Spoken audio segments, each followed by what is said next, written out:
a family emergency come up, so I'm sad to not hear from her. Hopefully, we'll get to hear from her another time.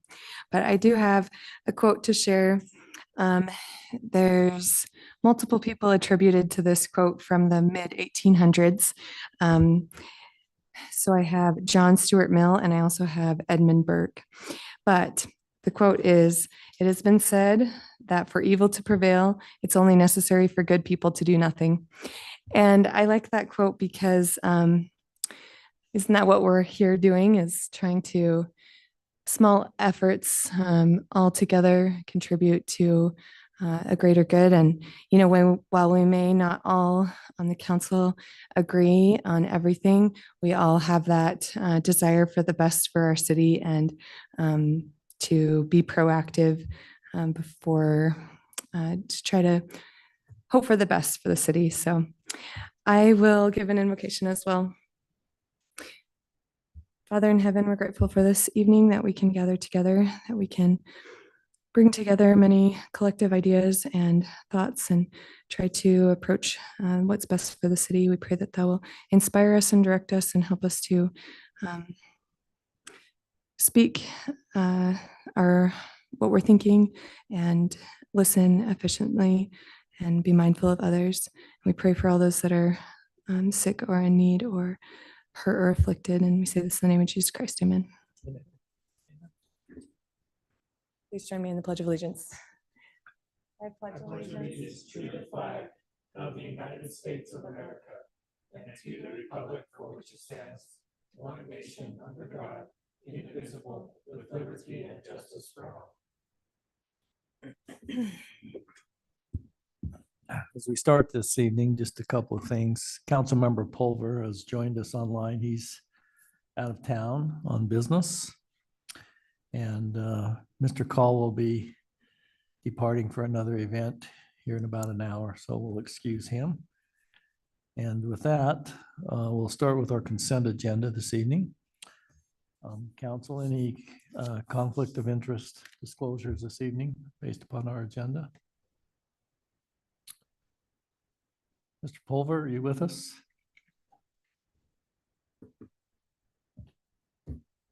I guess, John, is he able to talk? He's a panelist, so he would just need to unmute himself to speak. Okay. How about that? I'm there. He hasn't got a conflict of interest then. Our second item. Okay. Our second item is to approve the April 9th, 2024 City Council meeting minutes. Do we have a motion to approve those minutes?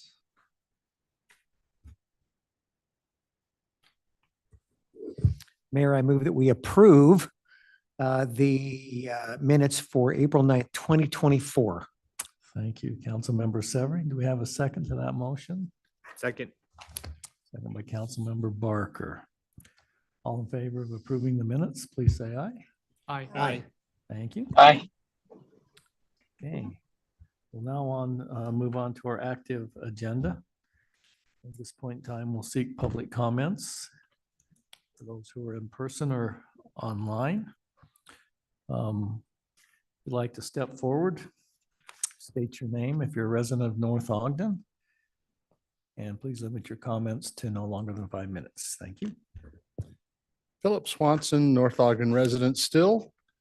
Just wanted to give a shout out to our water department, to our public works folks. We got our annual water quality report today and everything is wonderful. And it's great to live in a community where we are self-sufficient for such a vital resource and that we have good water that's safe and clean, and our department does such a good job doing that. So hats off to council for supporting them and to the department for making it happen. Thank you, Mr. Swanson. That reminds me, Councilmember Barker shared with me a recent report that was done evaluating our preparedness for, I think, firefighting. Fire and water supply. And came back very positive, particularly in our water area. I think the term you used was nearly perfect on the evaluation. So we do commend our public works folks. Anyone else like to comment this evening? Hello, Kevin Burns from North Ogden. Budget season, we have to love budget season. It seems like we're always here. But as we talk about that tonight, I'm sure one of the comments that will come up is our commitments that we've made over the years, and one of those lingering commitments is the pond project. And I'm always curious if we've secured that federal grant that we keep hearing about that keeps kind of just eluding us. And so hopefully we can hear about that tonight. And that's all I wanted to make sure I pointed out before we got through the presentation. Thank you. Well, Kevin, we knew that kept you coming to the meeting. So the answer to that is no, we have not. See, if you know that's what needs to be done, I would think we'd hurry it up so I can say no. No.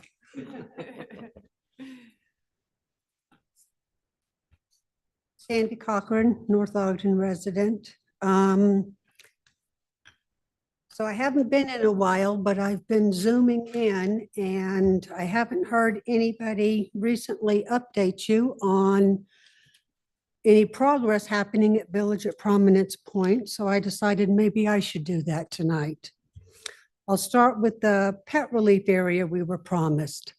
There's no work whatsoever being done on that. Next is the pickleball courts. There's no pickleball courts being built. As a matter of fact, the developer has said he might possibly not build them because he heard residents don't want them.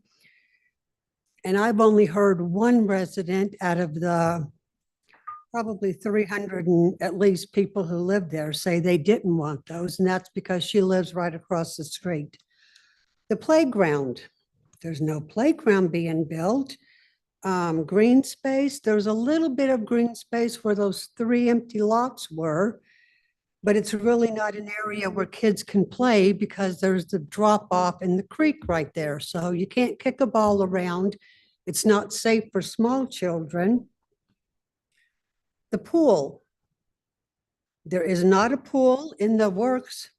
Possibly now there is. I spoke a little bit with the mayor, but we haven't been informed of the pool. The one that was originally supposed to be by the creek, the developer said was never in the development agreement and he was not building it.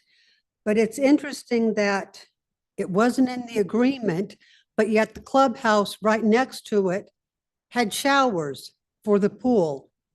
And I'm curious how the showers got taken out of the plans without any of us knowing anything about that. Next is the trail that's supposed to connect 1700 back behind the lodge going out to 1900. Recently, we thought that might be something that was actually going to get done because we saw them put stakes up, mapping out exactly where the trail was going to go. And we knew that the 3 empty lots, the clubhouse, and the trail were all connected together, and none of them got approved unless all of them got approved. But then Scott cleared that up and said, no, they had taken the trail out, and that wasn't part of that agreement anymore. So now they're out of having to complete the trail anytime soon. The clubhouse. So we had a meeting last November, thanks to the mayor pressuring the developer to meet with us and answer our questions. He didn't answer any questions though during that meeting. He told us to submit our questions to him and he'd get back to us within 30 days. We haven't heard a word from him. The only thing he did tell us during that meeting was what great progress they're doing on the apartments, and aren't we all so impressed with how fast they're going up? Well, to be honest with you, no, none of us are, we could care less about the apartments, how fast they're going up. And he thought we would be happy to know that the development was roughly 50-50 homeowners and renters. Well, why would that make us happy either? I mean, it's just, this man is so out of touch with the people in that community. It's ridiculous. There were things raised there that we wanted him to look into. We wanted him to get back with us on the commercial businesses having to pay into the HOA. which was how it was presented to the council years ago, that there would be these separate sub HOAs for the townhouse, for the commercial, for the patio homes, for the apartments. The car wash has been there for years and never paid a penny. The developer was supposed to be looking into that and getting back to us. This internet scam that we're still hooked into with the Jack Barrett, every month, every resident there pays Jack Barrett $120 some. You can't opt out of it. Every new resident that moves in, owner, renter, it doesn't matter, is obligated to pay Jack. And now there's several of us have questions about how changes are now working, not questioning the validity of it, but just when the developer wants to make changes, he doesn't have to come to the council for every request. There are certain individuals who are authorized to approve changes. And our question is, how will we know when there are changes and what's been approved? Because there's nothing public ever said about it. There was recently a change made that got approved by, I'm not sure if it was, I believe it was Scott Hess, but I'm not positive.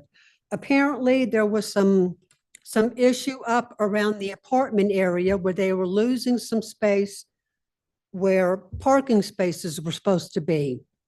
So they've moved some of those spaces down to the clubhouse by the creek. Well, we have lots of extra parking by the clubhouse near the creek. It's never used, the majority of it. And everyone that lives around there are the patio homeowners. Most of those homes have no more than 2 people living in them.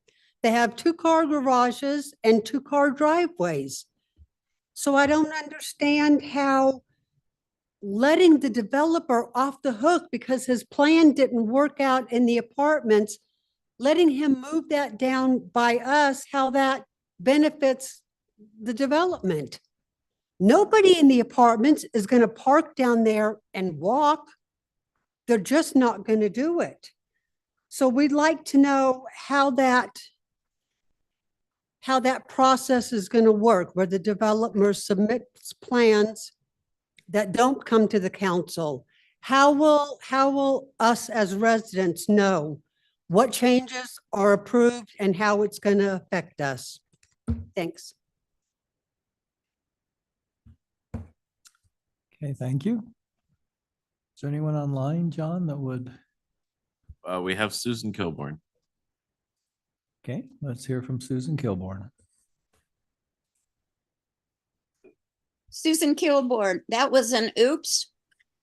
Oh, I had my hand up because I was going to ask the audio visual guru to change the screen because I wanted to look at Sandy.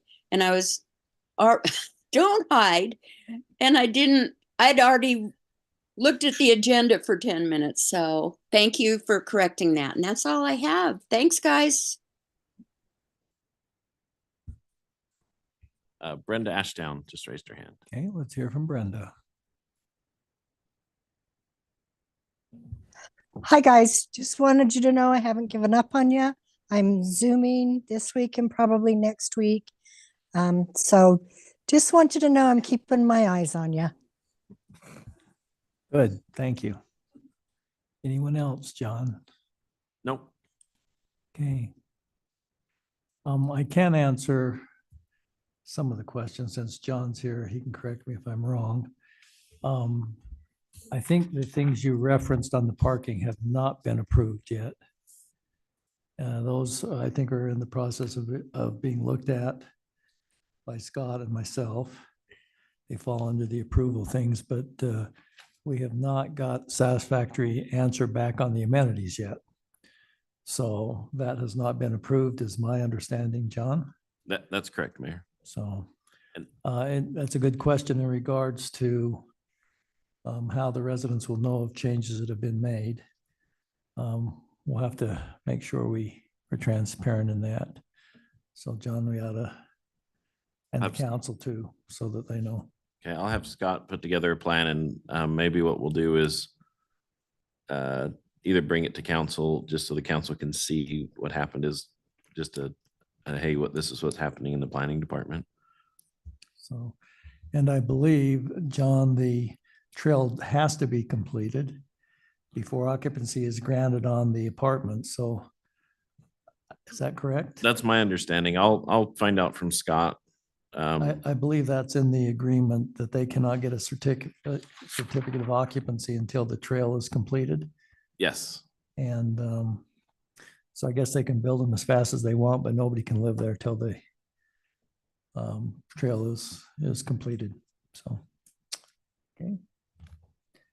Anything else? Anyone? All right.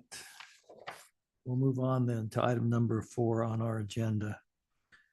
I think what we decided, Mr. Swanson, is that before we got into the discussion on the tentative budget, we would like to hear from the budget committee, so we make sure we consider their recommendations as we talk about the budget. So if you'd like to, I understand you're doing the presentation this evening. Is that correct? I think Miss Casey was planning on it, but had a family situation come up. So go ahead. I'm going to sit down here if you don't mind. The seat's more comfortable. We got to have these out there. First of all, thank you for the opportunity to meet as a committee and to review the budget and past expenditures and proposed expenditures for this year. We have a number of recommendations for council to consider. I believe, John, are these in the packet?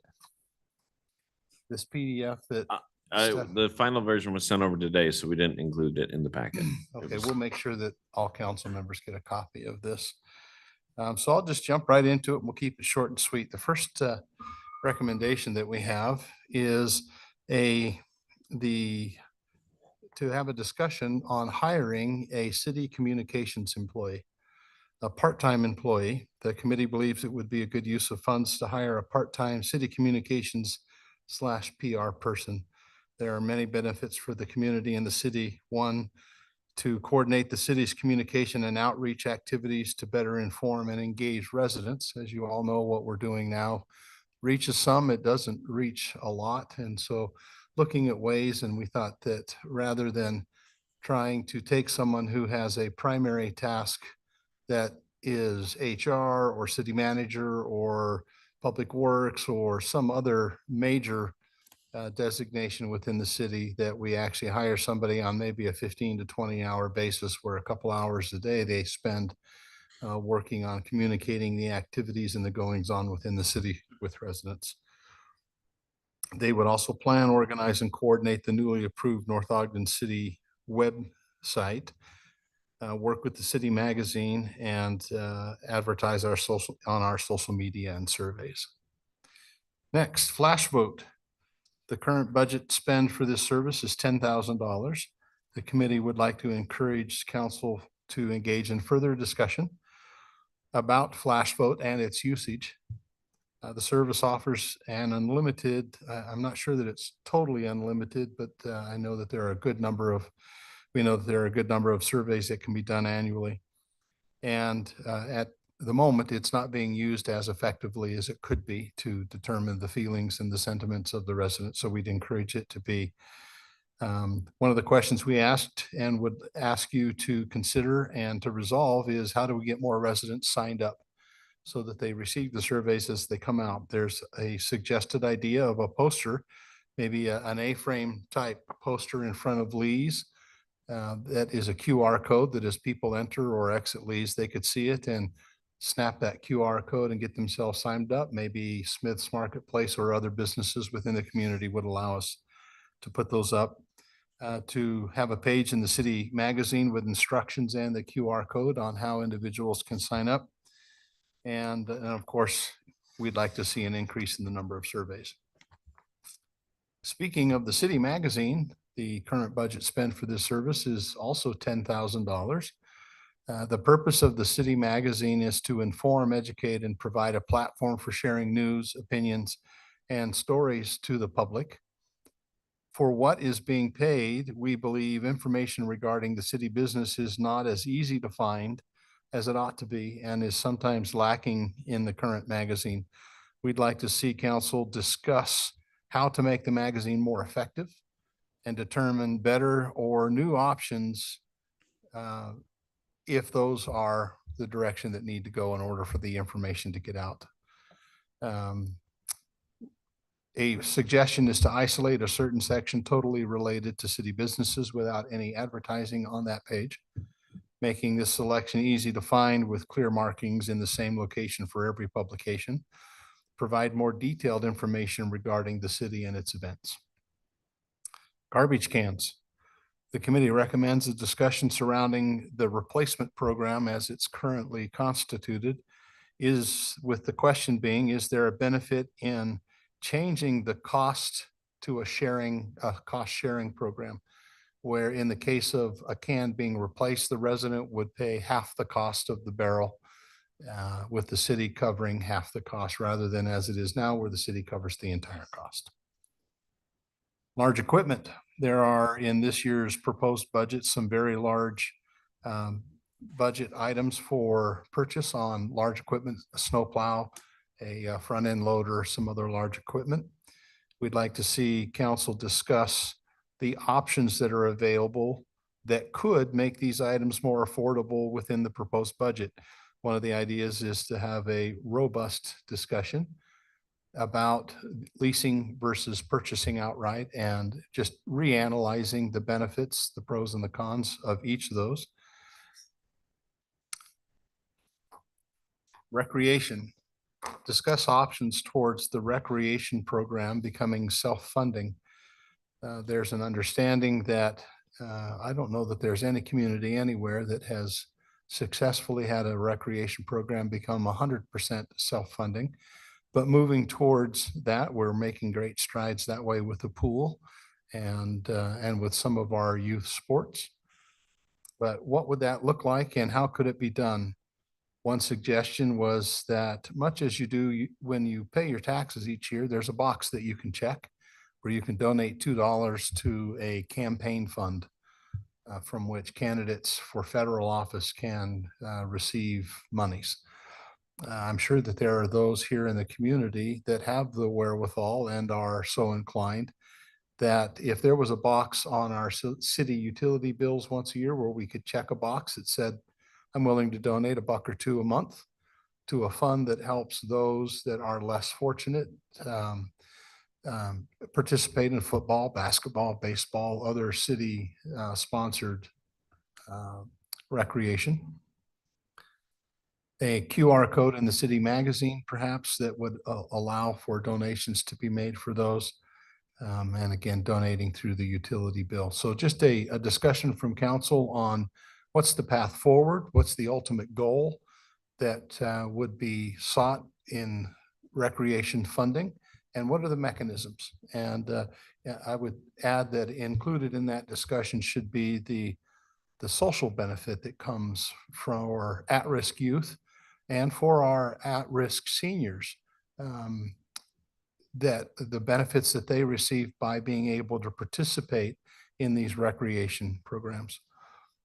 Finally, the North Ogden City 2024 Budget Committee supports the following: keeping the Parks Department under Public Works. The Public Works equipment requests, that includes the front end loader, the snow plows, etc.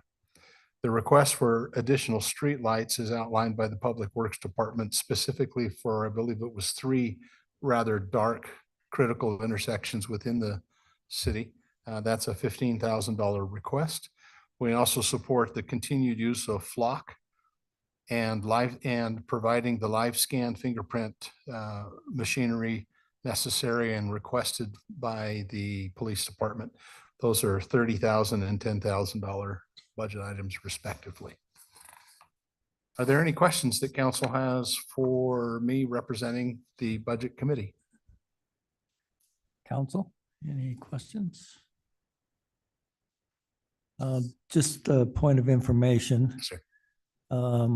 We will be evaluating probably the entire program with the Connection magazine. I believe they've asked for a substantial increase. John, we're paying what, 800 now a month? 800 a month. Yep. They want 2,000. 2,000 a month. It's a pretty big increase.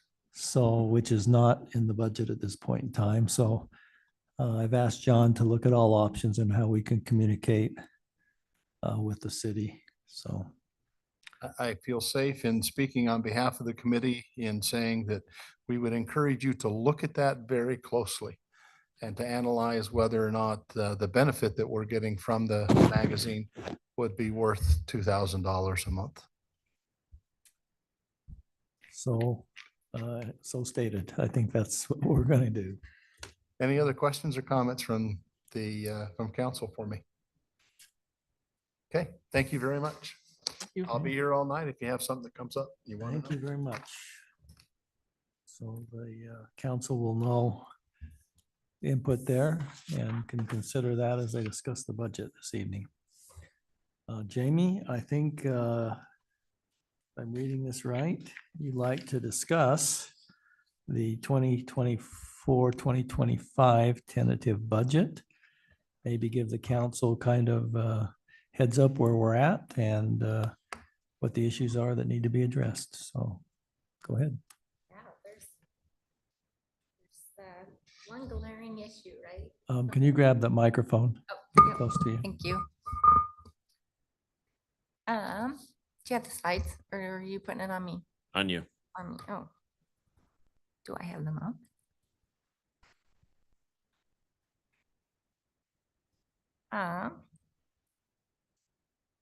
How's that?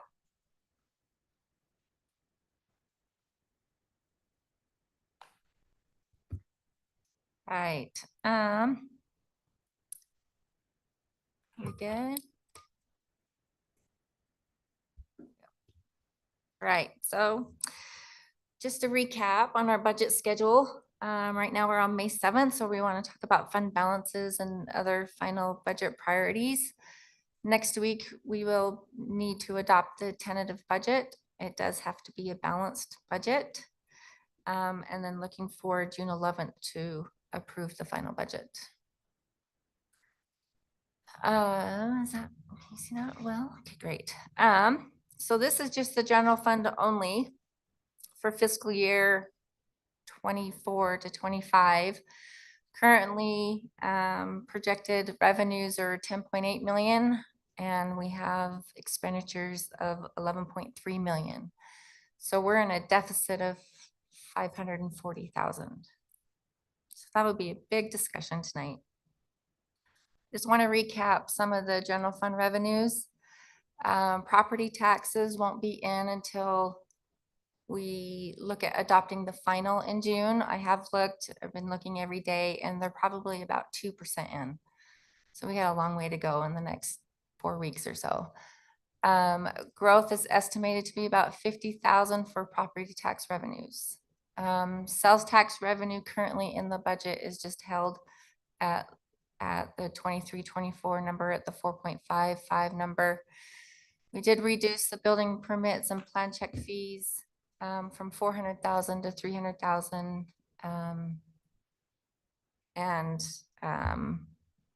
We did increase B&C road funds. I want to say about 50,000.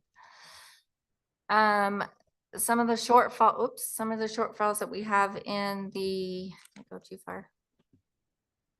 That we have in the current budget is due to a few things. We do have salary adjustments that make up around $150,000, and this is just in the general fund. It's also benefits. I think before when we talked, we were looking at 3% for health insurance costs, and that was bumped to 6%.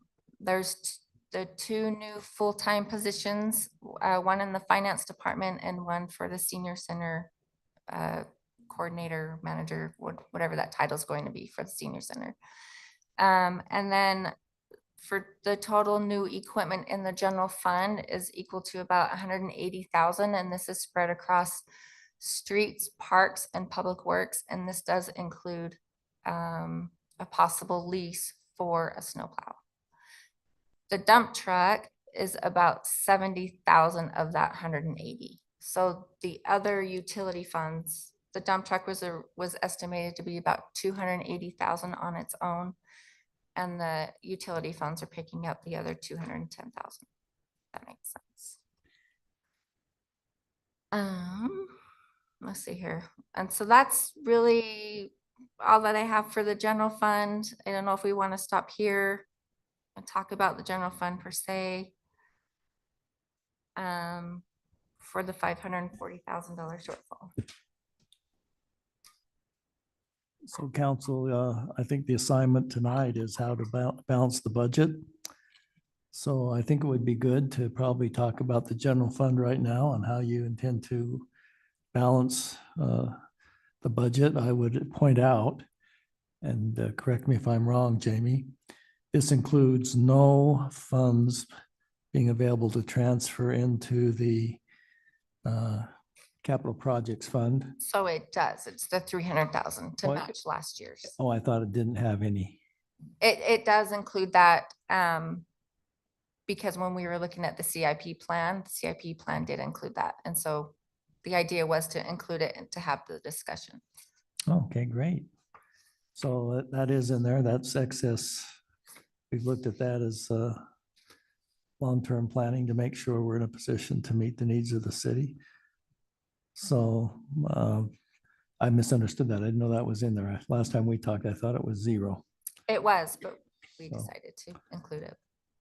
So I guess, council, what's your likings on balancing the budget?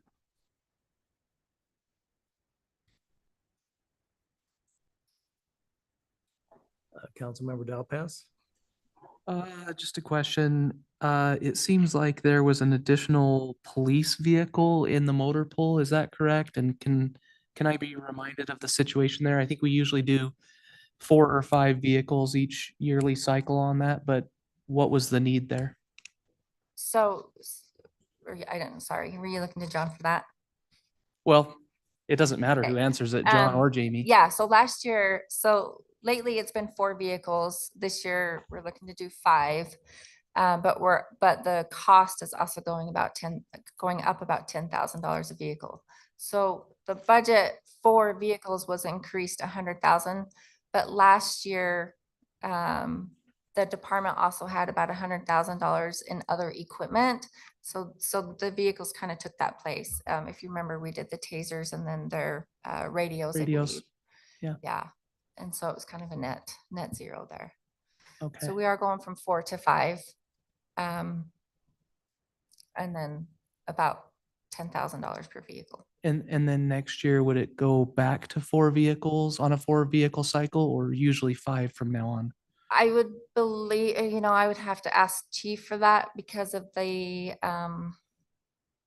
because it's not just the patrol cars, it's the other, It's the undercover as well. And yeah. And then also our CSO cars fall in there. The goal is 5. Okay. Usually is 5.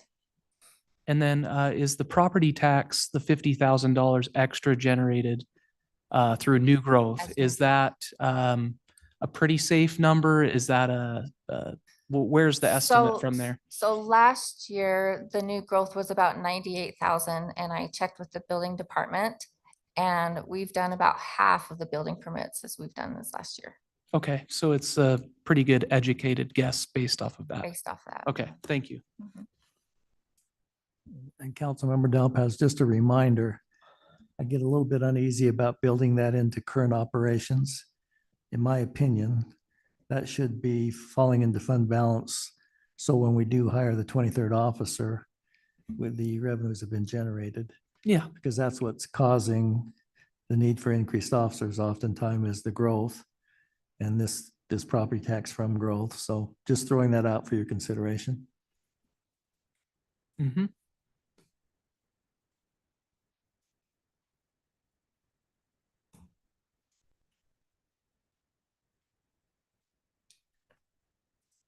Don't be too bashful. Whoever else wants to speak up.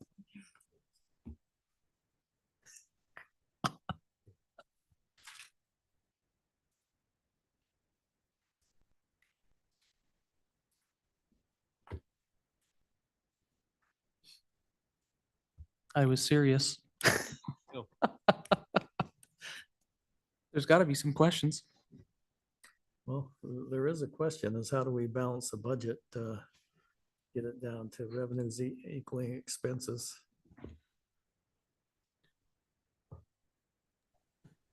Hey, can you hear me? Yeah, Councilmember Pulver, we can hear you. Go ahead. Well, I kind of sent out an email. I'm trying to get into my room here, but I guess the question, balancing a budget, you have to not just look at expenses, but you have to look at revenue as well. And so I had looked at fees and things like that that had, I don't know, maybe had languished over the years. I wonder if we need to have a discussion on that first. Is the fees, impact fees, zoning changes, all that other stuff. I don't know if anybody's looked at that or even kind of brushed it aside, or because to me, you know, you have to look at both sides of the coin because there's not much to cut. And so in my mind, you have to increase revenues from just several different points. I think Mr. Swanson mentioned the big one, rec program, I think needs a huge hit meaning need to look at it to see how much you push in, pull in. Correct me if I'm wrong, but I think we've already done. It looked like the trash can replacement had already been reduced significantly. So I'm guessing that they've already taken that to heart. But I don't know if anybody can answer that. And then, so there's a lot of little things in there that we need to pull in, and then also literally look at. I couldn't quite hear what Jamie said about the dump truck. If that was literally just 70 grand, if that was actually a 280. But and then the other nasty conversation is taking a break, or if we actually have to increase the property tax to create any necessary, because at this point we're 540. You know, half of that is salaries and benefits. To I think I didn't quite understand the senior center person. That would be another question to ask. Don't remember signing up to that one, but I think it's finance person. I think is a no offense to Jamie, but if she gets hit by a bus tomorrow, we're all kind of in deep kimchi. But I think the biggest thing is making sure that if half of it is something that we can't touch, then we got to start figuring stuff out. So to me, it's revenue, increasing fees that we can, and then looking at what we need to cut, which isn't much, and then the other nasty thing. So that's my thoughts. Jamie, do we have anything in there for increased revenues to cover a portion of the shortfall in recreation, or did we just leave that the same? Thought last time we chatted, there was a small increase. Is that? Yeah, so we left it the same, pretty much the same. Depending on how this next month will come in, I imagine that maybe this number can go up about $10,000. Right now it's at 60. We're probably looking at 70. I'll know more on that before the final budget. But in doing some analysis, I don't know if you want to talk about that, John, or if you're okay if I do. Go ahead. Hey, Jamie, just to clarify, that's a 70,000 shortfall in complete covering of the recreation programs. Is that what you're saying? No, it's almost 100,000. It's like 103,000 shortfall. 103,000 shortfall. So when we're looking at that compared to how many participants we have, we're looking at raising it about $91 that would be on to, top of their current. which would price us out of the market basically.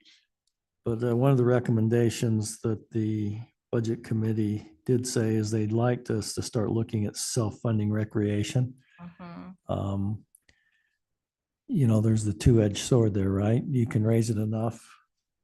Oh, go ahead, Councilmember Barker. So this is coming from my own personal experience. So right now, my son's playing baseball and we forgot to register before March 15th because we didn't get the notice. So I'm actually coaching a team in Pleasant View, and we pay the exact same amount as North Ogden, and I've got 4 kids on my team from North Ogden. If we raise our rates too high, even $5, $10, more of our residents are going to be playing Pleasant View, which the team I'm coaching, we play every North Ogden team. So my 3rd and 4th graders play over in Pleasant View's parks, and all the North Ogden's teams come play in Pleasant View.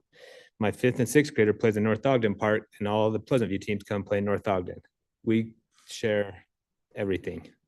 So if we raise our rates, you're going to lose participants, and it might even be more detrimental because more kids will go to Pleasant View and pay their fee if it's the exact same, if not less. I would actually think I don't know if we could maybe get more teams, or if we only have a certain amount and open up our window longer so that more kids can play here. Because ours closes sooner than Pleasant View. Because I know if I always miss our window, I can always go there. Jamie, one other question. The Citizen Budget Committee recommended a city communications person part-time. There's nothing in there for that either, right? Just want to make sure that the whole picture's being painted out here. We've just got the $800 a month built in for the city magazine, not the 2,000, correct? Correct. You did make the adjustment on the garbage cans or not on the 50/50 No, that is not in the budget. that's not That in would the be in budget. solid waste. Okay. All right, so what do you have, council? I mean, we've got Councilmember Severing. Mayor, I was just curious when we spoke last time we were together. Well, on 4/23, we spoke about the road assessment. Is that the same as the study at the bottom of the page we have here? That's 110,000. Is that what the cost of that is going to be? That would be the cost of the study, which I think is a good question, Councilmember Severing, because I think in my discussions with Mr. Call, before that money's spent, the council needs to weigh in on the fact that I think your best estimate, John, is that'd be a $15 a month fee, 10 to 15, yeah, and a $15 fee tacked on to. for the transportation utility fee. Yeah. So the cost to cover the study wouldn't be that high, but the expected ask of the residents would be about that. Yeah, so I guess there'd be no use in doing a study if the council's not willing to implement the fee. We just throw $110,000 down the tubes. So again, Mayor, Yes, sir. so I'm assuming this was put together for us to be able to evaluate some of these particular points. So for example, does the flooring in the senior center actually need to be done?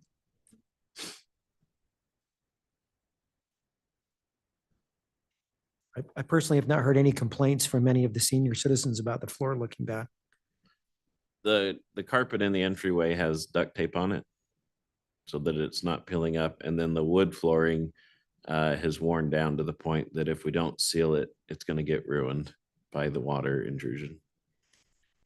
I think at least the carpet, one of the things that with senior citizens always asked is, do they have rugs or places in their home they could fall? So if we got duct tape over there, we may have a liability. There, and I think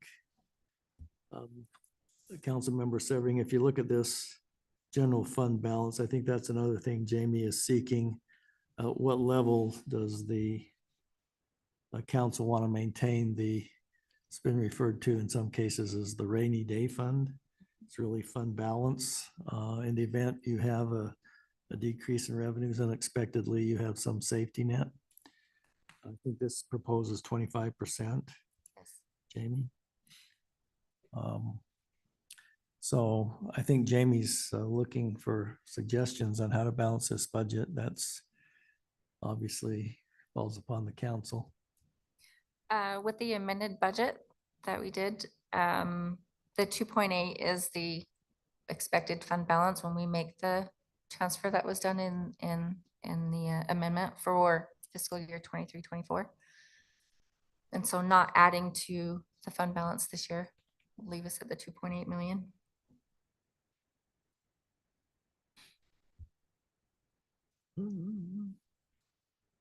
Councilmember Watson, you have comments? So can you expound more on that? We have, when you say the fund balance, you're talking about this rainy day fund, right? And we want it to be 25%. So when you say we're not going to add, is that this past year or is this upcoming year? So we're not looking to add to the fund balance for fiscal year 24. And so Okay. moving into next year that we're talking about, we're not looking to add there either. So we'll remain at the 2.8 million. Okay, and that is accounted for already? Yeah, so in your so projections? Yeah, Okay. it's part of this, yeah. So actually, if you did nothing right now, left the budget it is, our fund balance would drop to 2.3 million. Right, it would drop because of the $300,000 transfer.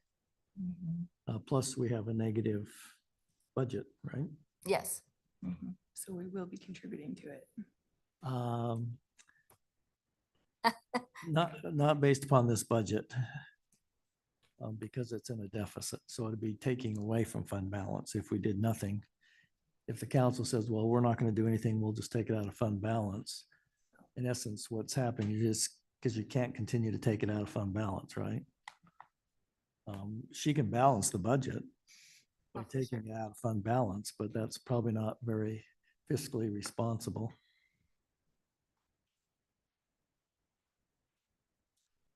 So I guess the question, council, is what revenues do you want to increase? Or what expenses do you want to reduce? Those are the two levers to pull on the budget. And, you know, I would say, I don't think our citizens are prepared for a major increase in property tax, which I don't think most of us favor. Councilmember Dalpas. We had a question from a resident come in probably a month ago in our email about the Public Works closing in the Public Works bay with doors. And that, you know, it raised, I thought, a good question.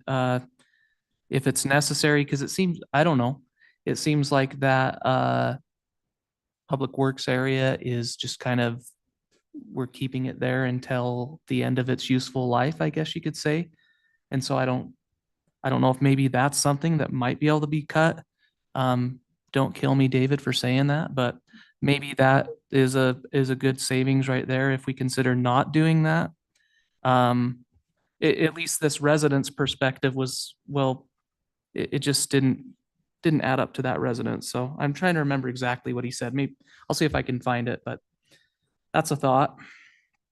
Jamie, and just to clarify this, that's in the capital projects fund, right? So that's Yeah. not in the general fund operations. Correct. So even if you took that out, that just is in capital projects, wouldn't affect the general fund operating budget. Well, that's a bummer. So we don't transfer money into the capital fund from the general fund? We historically do, Okay. if there's excess revenues in the general fund.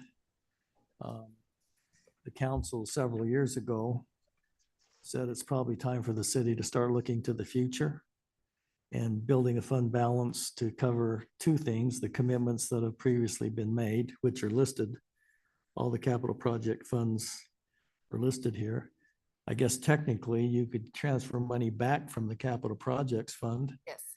into the general fund, but then what you're doing is taking away from rotating the parks equipment, building parks, meeting the future needs of the city, but surely an option. Hey, Mayor. Yes, sir, Chris, Mr. Pulver. So I guess we kind of danced around it a little bit, but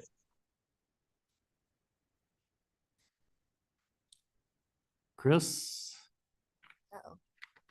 did we lose him? I think so. Oh. John is back. Probably just his. Oh, he dropped off as a Oh, yeah, he panelist. fell We off lost him. completely. I think some of you saw Councilmember Pulver's email. I just want to make sure everyone's cleared on this. Impact fees, he talked about increasing impact fees. First of all, by law, you have to have a study that takes a substantial amount of time. You have to justify the use of those things, and they cannot be used for operations. They can only be used for specific things to improve infrastructure, et cetera. They can't be used for operations. So that wouldn't help us in the budget. I can't remember what other fees he talked about increasing. The plan check fees, those things, we are looking at those. We just haven't. Yeah, and here's the Sorry, issue I'm with back. those. Yeah, here's the issue with those, that as you know, the state legislature is looking very closely at cities, what they charge, and on impact fees and plan check fees, because the certain members of the legislature and the executive branch feel that housing inaffordability is caused a lot by citizens. By cities with their impact fees, their plan check fees, subdivision fees, that all gets passed on to the home buyer. And so just throwing that out to let you know that's under the microscope. But Chris, are you back with us? Yeah, sorry, I don't know what happened there. Could be just the fact I got dumped, but yeah, I mean, just going back and looking at stuff, if you can't increase your fee, we haven't touched it for, almost a decade, and I can't, to me, that's just, it's almost criminal. I mean, Which fee is that, Chris? the impact fee, we haven't changed, as far back as I could look in 2016. And Yeah, so to me, you probably missed that conversation, Chris. Yeah. Impact fees have to be generated by a study that Okay. we're almost done completing, and those cannot be used for general operations. Those are limited to specific Right. things. So impact fees have to be supported by a study. And then right, but they're that's used- still, yeah, but that still could go into limiting our increases in the enterprise funds, because we haven't really talked about that, but that's going to be a chunk of money that goes directly to each resident, and that's no small thing. And in fact, if you look at some of it, it's going to be more than any tax increase that we could do. So, to me, it's not just what we're talking about general fund, but it's overall fees that we're going to be pushing down to the resident. And anyway, so I understood on the impact fee. I think the other one is the building permit. You were kind of talking about that as I came back in. But again, I mean, Ogden City is 12 to 17% higher than we are. And, they're a big swinging dog in the mix. And to me, even if we raise it 5%, to me, that's just something that, because we're responsible for everything once this is done, once the developer hands over stuff, for each house, that's, I don't know. And it's just some other things as well. When we're talking about zoning fees, I think that's something that, because right now it's just, it's almost like, because Ogden City 2,500, and we're right now at less than, or 350 to 850, depending on which thing you're doing. And I think the residents were talking about ordinances being changed after the fact, and I think, to me, there should be a fee. If you want to do something, you did something wrong, you want to change the ordinance to benefit yourself, there should be a pretty big fee tacked on that. And I think that's something that we should add into the overall fee structure. Chris, just to, Yeah. and Dave would know more about this. Ogden City told me they didn't have impact fees, so they collect it probably in their building fees. My understanding is from John that North Ogden has the second highest building permit and impact fees in the state. So Okay. I think we'd have to do a pretty, I think it's in the county. maybe in the county. Yeah, we have the second highest in the county. So it's not like we're cheap. I mean, when you look at the overall cost, and that's one of the things I think the governor's really honing in on is the fees charged to builders, because they pass it on to the homeowner. In fact, there was a bill that started somewhere, didn't get too far, about eliminating impact fees, which would be just almost devastating to cities, because they'd have to make it up in property tax. Yeah, and that's the thing that I think, if we want to affect change in this overall environment, you know, what are you gonna, and I think everybody's struggling. Like JD said, silence is kind of crazy right now because if we don't know what to cut, Jamie's going to take her sword and start stabbing people, and that's the only way we're going to be able to do it. Either that or take what was I calculating? It'd have to be a 35% property tax increase. I don't think anybody wants that. I think either have no, half of it is cost of doing business, meaning personnel. So, that would be devastating to not have a reasonable raise, so that to me, that's off the table. So you got to start either increasing fees and, okay, we're second in the county, that's, to me, you either have to bite the bullet or we're cutting stuff. And so I'm not trying to be argumentative, but at the same time, why not? I think some of these other minor fees should be increased as well. I don't understand why we, I agree with what Councilman Barker said about, if you increase rec fees, you get people exiting, but at the same time, if it's not cost effective and we're applying it to a resident across the board, the fees for it, how right is that? So I think the key thing is trying to right size, which I think is what Citizen Budget Committee was talking about, and a 10% increase isn't going to kill anybody. And again, it hasn't been raised since 2020 or 2021, whatever it was.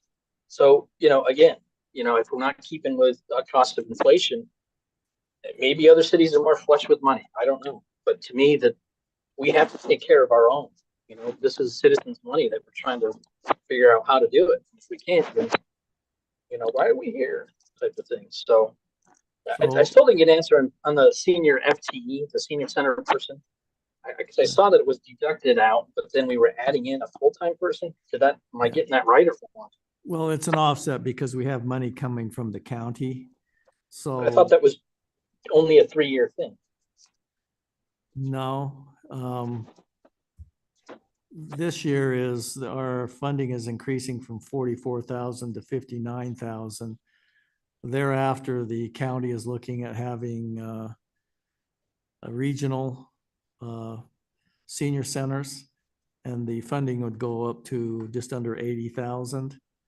And that would be the long term, but our analysis is, by the time we pay benefits and salaries and all the other things, what's the end there? But right now they're offset. Covering about half. Yeah. And as you know, or may not know, we're paying, I think, $32,000 to the county right now. And is that what the same amount's Right. in the budget now is another 32,000? Mhm.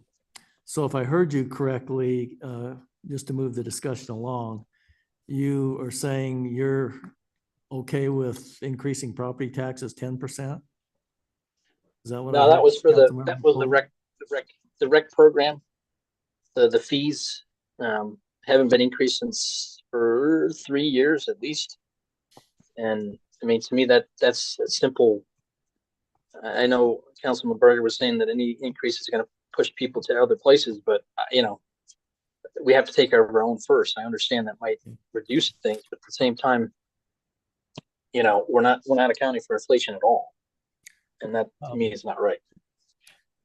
What would 10%, Jamie, generate in additional revenues? Maybe 10 to 15. $10,000 to $15,000. Okay. Yep. It's a start. Okay, we just need 500,000 more. You got to start It's, somewhere. Yeah, and it's quite So possible. what's- Go ahead, Chris. Sorry. I was going I to jump in. I was just going to say, is the dump truck something singular, or is that was the other thing I didn't quite hear? Councilmember Dalpas? I was just going to say, I'm guessing the majority of cities are quote unquote losing money on recreation programs. So, the only thing that makes sense, I would be worried about losing, from a competitive perspective, having more people go to Pleasant View versus our program. And it kind of is one and the same because we share so many things and facilities and coaches the way that we do it, and we work so well with them. I would guess that Pleasant View is operating at a loss in their recreation department without looking at their books. I think that's probably a pretty safe assumption as well, but maybe maybe we could work with them because I'm sure they don't love losing money just as much as we don't. And maybe they would consider increasing theirs by 10 or 15% at the same time that we do, so it doesn't cause that problem. What about the soccer, the out-of-city soccer? SWAT, what are we charging them for usage? Because I imagine they take a pretty good toll on the parks, don't they, Dave? Use them Yeah. quite often. So Great question. what about stuff like that, SWAT, outside the city? Does anybody know what? I would have to look at our fee schedule, what our costs are. I don't remember off the top of my head. Okay. I think Councilmember Pulver was talking about building permits, subdivision. What kind of fees do we get for those? What kind of increase would that take? Do you have those numbers, Jamie? Like, he was talking about subdivision fees, plan check fees. Yeah, so those ones are all kind of all over the board, depending on what it is that whether the developer or the resident needs. I mean, they're anywhere from 13 all the way down to like $600. Yeah, in total, what would you say Oh. we generate in fees from those type of things that Councilmember Pulver talked about? If we were to increase them, I have no idea. Right now, we went from 150 down to 120. I have no idea because I don't know what's actually coming in. I would have But to get with approximately Scott. 150,000, is that what you're saying? Yeah. So if we doubled them, it'd be 150. If we double them, I'm just trying to address Councilmember Pulver's ideas here. Be the number one. It's not bad being number Yeah, it's the one. number one city in the county. we could double them, knowing that it's not forever. Although it probably is because it's not going to get any cheaper. Well, I mean, right, we'll be in So total we've build out. got, we're generating now about 120,000 there. One thing that I don't feel willing to concede at all is the playgrounds, because Orton Park and Oaklawn Park, the budgeted 200 for each, both of those are in bad shape, Once again, those are capital projects. Oh my gosh, I keep looking at this. I I'm need to put- sorry, I shouldn't have handed that. Yeah, I'm out putting yet. this right That's a here. capital Keep looking project. at it, Yeah, they're not It's operational. been a long day. Councilmember Severing? So Mayor, what would be your recommendation? Well, I do have a recommendation, but I'm I don't- asking for your recommendation. But I've asked for yours first. I know, and as I looked at this, I've looked at, and I keep doing the same thing as JD. I keep looking at this. Yeah, it's not helpful. And when I look at what's on the computer here, I can't see something where we could make some kind of an adjustment without compromising some kind of a service. So I want your opinion. Okay, well, I surely give you my opinion. I think there is an option in regards to the finance department. I've had a discussion with Jamie about this, that I think we could maybe fill her needs without hiring an additional person. It would probably take some salary increase. I think we would have to kind of reorganize such things as the treasurer's function, and some of the other responsibilities that fall in there, but correct me if I'm wrong, Jamie. We came up with a potential solution that I think you suggested would work. Yes. That would take how much out of the budget? Probably about 110. So there's a potential savings of 110 for you.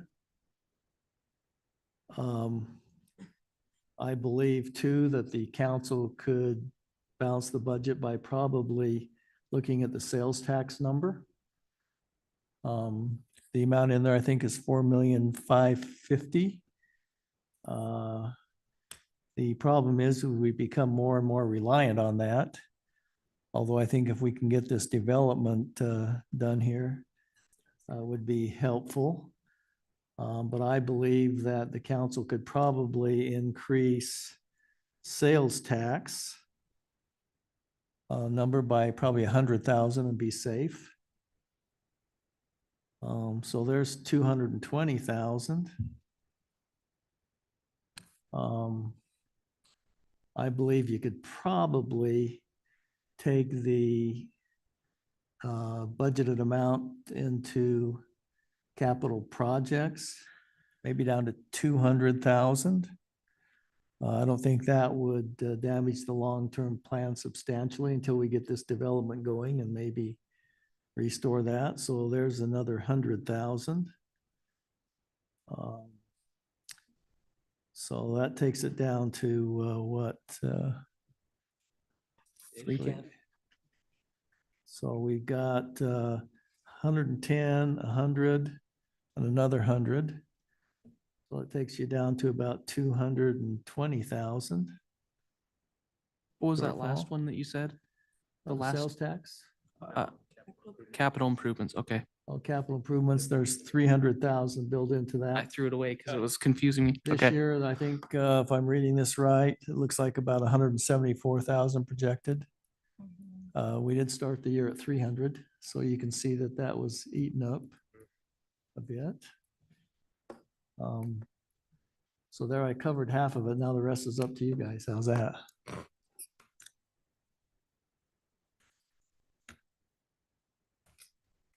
So Mayor, I guess I don't quite understand the senior center person still, why we have to make them a full-time person. We don't have to make them a full-time person. But this year, the county is maintaining control of that. And they make that decision until we get into the next year's budget. Then we then we look at that and make that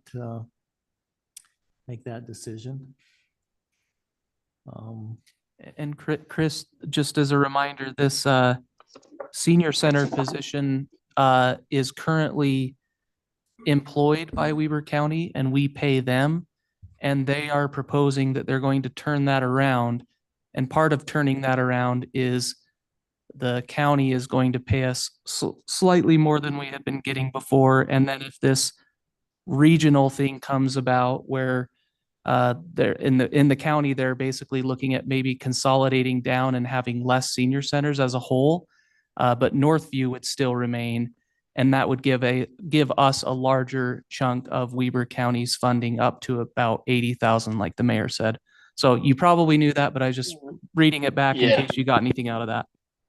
Yeah, but I guess my point there is the fact that we're still fronting a whole bunch of money this year that we may or may not be able to front, I guess is my point. And, if the spigot is dry, and we don't want to do anything else with fees or whatever, things like that, then we have to keep cutting.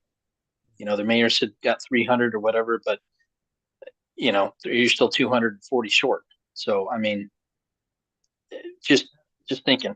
I think, Chris, you have to look at that. If you want to get any funding from the county, if you want to have a senior citizen center, you have to operate that thing 5 days a week, a minimum, at least, I think, 6 hours a day or 4 hours a day. Or else they won't pay. Or else they don't give you anything because the money, half the money comes from the feds. So at this point in time, I think the decision is, do you want to qualify for any money and have a senior center? Because the ultimate thing is we're going to have to make that decision of, are we going to have a senior center? Because right now, we're basically the only ones in the northern part of the county that has a senior center. And so the Right, but decision, council's gonna have to make a decision whether they want to stay in the senior citizen business. well, and I think that goes back to some of the other discussions we've had in the past, and I think even in the Citizen Budget Committee is the fact that, with certain areas being The other Well, things we talked- aquatic center, is the fact that we're making sure that that's being paid for itself.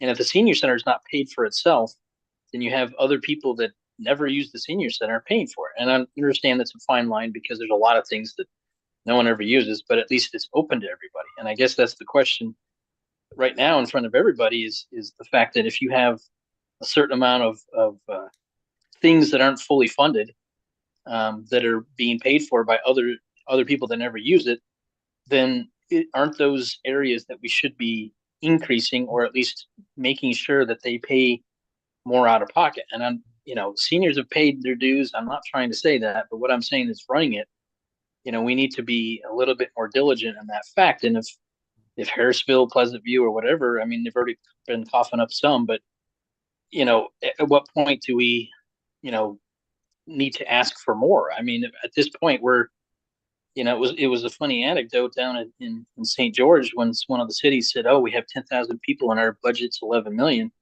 and we're shoestring." And I was like, "Good heavens, we're double that, and we still have that." And so, to me, we're running a very good ship, but at the same time, we're very have to be cost conscious. And some of these things we're going to have to make tough decisions. And I guess that's where I'm kind of coming into this, is that if we don't increase revenues, then we have to cut stuff. And I don't think people quite understand that.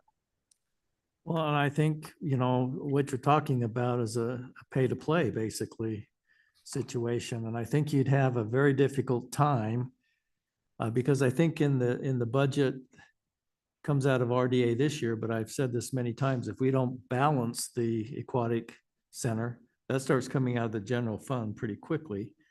And refresh my memory, 175, is that what's in there? What's in there this year? $175,000 coming out of the RDA. But I guess, Chris, if that's the approach the council wants to take on a pay to play, it'd be very difficult to subsidize recreation and not subsidize senior centers, because just my opinion, and it may not be worth much, but I recently read an article about America's dying from loneliness. And I think oftentimes the most lonely people we have are the senior citizens. And so if it's a pay to play situation, I think it has to be pretty much across the board. So that would be up to the council on the approach they want to take there. But you're right on. There's only two things: you increase revenues or you cut expenses. And I think the budget committee last year, correct me if I'm wrong, suggested that they would prefer to have small property tax increases instead of accumulating like historically happened, not doing anything and then all of a sudden having to catch up with 20-25%. I don't think our citizens can handle that, and it's surely not my proposal. I want to make that very clear. But the council has to decide, what is the strategy there? Is it to do nothing and then all of a sudden find the cities as a substantial shortfall and then you're faced with major increases? Or I'm just, throwing that out. I believe that's one of the recommendations the committee came back with last year. I didn't hear a recommendation this year on their preference, but Councilmember Pulver is right. You either got to look at what you're going to cut or where you're going to increase revenues. And that's what I was asking Jamie, the reason on these other fees. I mean, there's no way you could double them and not get the attention of people who would fall right into the thing and see the cities are causing all this. Because I think you heard the governor say, if the cities don't start zoning for these starter homes of 350,000 under, he will. And once again, these fees go right to the homeowner and just giving the options. Councilmember Dalpass? Yeah, the only thing is there's a lot of places in the city that will never completely self-fund. You know, a good example would be the many acres of parks that we have. You know, we recoup slight costs because Bowery rentals and renting out to soccer, et cetera. But I think the amount that we earn off of those parks is very far less than what we actually pay to maintain those parks by hiring a crew and having all of the equipment necessary to take care of it. So, you know, it's kind of a similar thing that, yeah, we are paying money that we're not ever going to earn all that money back. And so I would just compare that for Councilman Pulver to kind of think about is, you know, that's something that falls in that same boat, but there's no way that we would ever get rid of our parks. So just a way to think about it. Yeah. But everybody can go to a park. Anybody that wants to can go to a park. I guess that's my point, is not everybody pays for flag football. You know, I don't have any kids anymore that do that. And, you know, I think there's a lot of seniors that don't have any people that do that. I think the point is that if everybody's available to go do something or go do an event, then that's a little bit different than, you know, more restrictive things. I'm not trying to disagree with you. I'm just trying to say that there is a difference on the parks because everybody can go there. So, I mean, if there's open events that the city funds, I don't expect it to be fully funded by whatever revenue stream that we get. That's part of running a city. You know, we don't get any revenue from plowing the streets or, you know, anyway. I agree. There is some things that you can't get fees from, that it won't balance. I'm just talking about the things that aren't open to everybody. The other thing I would point out, just so you have a full picture, is I think this budget, we're getting quite reliant on interest income. That isn't going to last forever. You know, rates are at a substantial, I think, 20, 30-year high. And, you know, interest income is substantially up with it, which is something I don't think we can count on. So we've got 110,000 from finance. We got 100,000 from sales tax. What was the other one again that we talked about? Capital improvements. Capital improvements. You could go down to, you know, 200. You got another 100,000 somewhere? Maybe. Just don't look at Well, this we're at list. 230, we're at 230,438. Okay. I made my contribution, so I'll wait for yours now. So are we just assuming that all of the money that is in the other funds, not general fund, are going to balance as well? Is that why we're just talking about this, or are we going to go from one to the next? Oh, yeah, we'll go from one to the So, next. well, I We're mean, still I not know we're going to talk conferencing. about them all, Yeah. but I'm just saying, don't we transfer money from the general fund into all the other funds? Or do they all pay for themselves? So we do transfer from the enterprise funds over into the general fund Oh, okay. for personnel, right? Personnel Okay. and those kinds of things like the water department, finance does their accounting, right? And so we transfer wages there, those kind of things. And same thing with recorder, human resources. But it's not something that we can say, well, later on tonight, we're going to find more money and then the general fund will be able to. In fact, Look you've got to better. be very careful in the amount you do transfer from the enterprise funds into the general fund. Yes, the auditors do look at that. We do have to Okay. justify it. Okay, And I just wanted to rule that out because some cities started using that as a way to avoid a truth and taxation hearing. Yes. And they just increase the charges to the enterprise funds and extract the money out of there. So it's kind of a no-no. Mhm. Jamie, we had another discussion. What else have I, from our discussion the other day? Well, we did, the idea was just to wipe the CIP for now to get through the tentative, to balance the budget for the tentative. And then when we have more information from property tax and then have more discussion. So what she's saying is you could wipe out the funding for any future projects right now. But to me, that's just kind of Kicking the can, yeah. kicking the can down, but yet surely an option because I don't think we're gonna see any other huge revenues. I mean, we could see another 50,000 in sales tax. Instead of 100, it could be 150, but I just think it's dangerous getting too reliant on something you have very little control over, but you know, right now we're on the path to what, click about 200 more. Yes.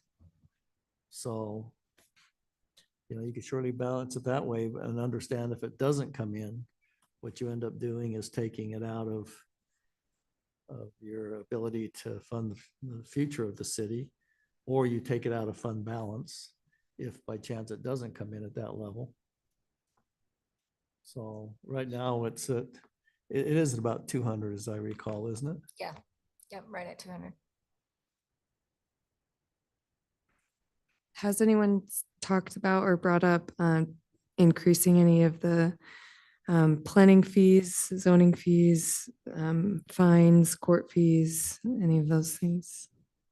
How recent, has it been recently increased? So we just talked about that. That's one thing that we'll be doing is doing the planning fees and the check fees, the court fees that comes from state.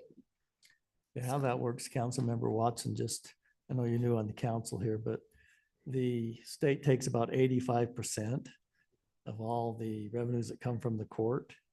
And in fact, it's almost getting to the point sometimes we're paying to have our own court. We've made a little bit of money and but what's been happening is the number of citations in our city has been going down. In fact, we built this to be a class 1 court eventually. We're a class 2 now. Because of the decrease in cases, we may fall to a class 3 court. But the state takes 85% of those revenues. And so the rest just barely covers our cost to operate with the judge and the court. So, and I don't think generally citizens understand that concept. They think sometimes police write citations to get revenue, but it all basically goes to the state. So that's another option. You could reduce the amount going in to fund city's future. I think Jamie did a 5-year plan on that, and it shows actually we're in the hole about 5 years down the road with all the commitments we have out there to do. But I do believe we get this development done down here and it's done right. It'll take some of the burden off of our citizens on property tax. So if the other thing is, so if you did another 50,000 in sales tax, that takes you down to 170.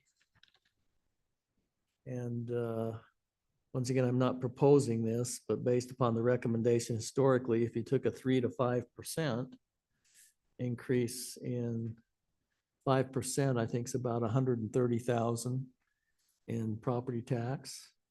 3% would be about 90, something of that nature.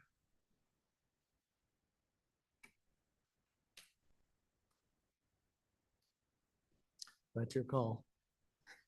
Councilmember Watson? So if we don't find a solution, then property taxes go up. Is that what I'm understanding? Say what? If we don't find solutions here of decreasing spending, then property taxes have to go up. So I'll say some hard things to say. I did some research and the Bureau of Labor Statistics said that consumer prices went up 3.1% from January of 2023 to January of 2024. And if so the census in 2022 said that our median household income is $101,766 a year. if that median household income had a 3% increase, that would be around $3,000. And obviously, property taxes aren't going to increase by that much per year.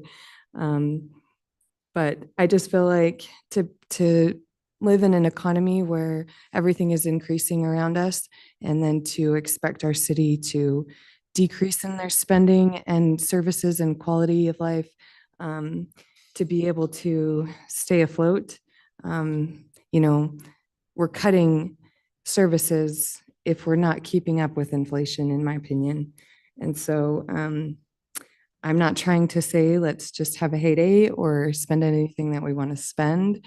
But I just feel like realistically, if the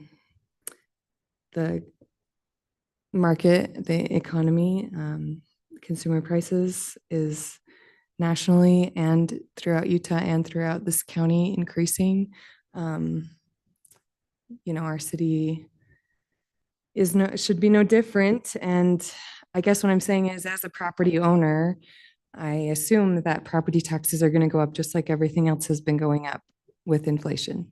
So I know that's not easy to say, and that's not something that, obviously that's a last resort, but.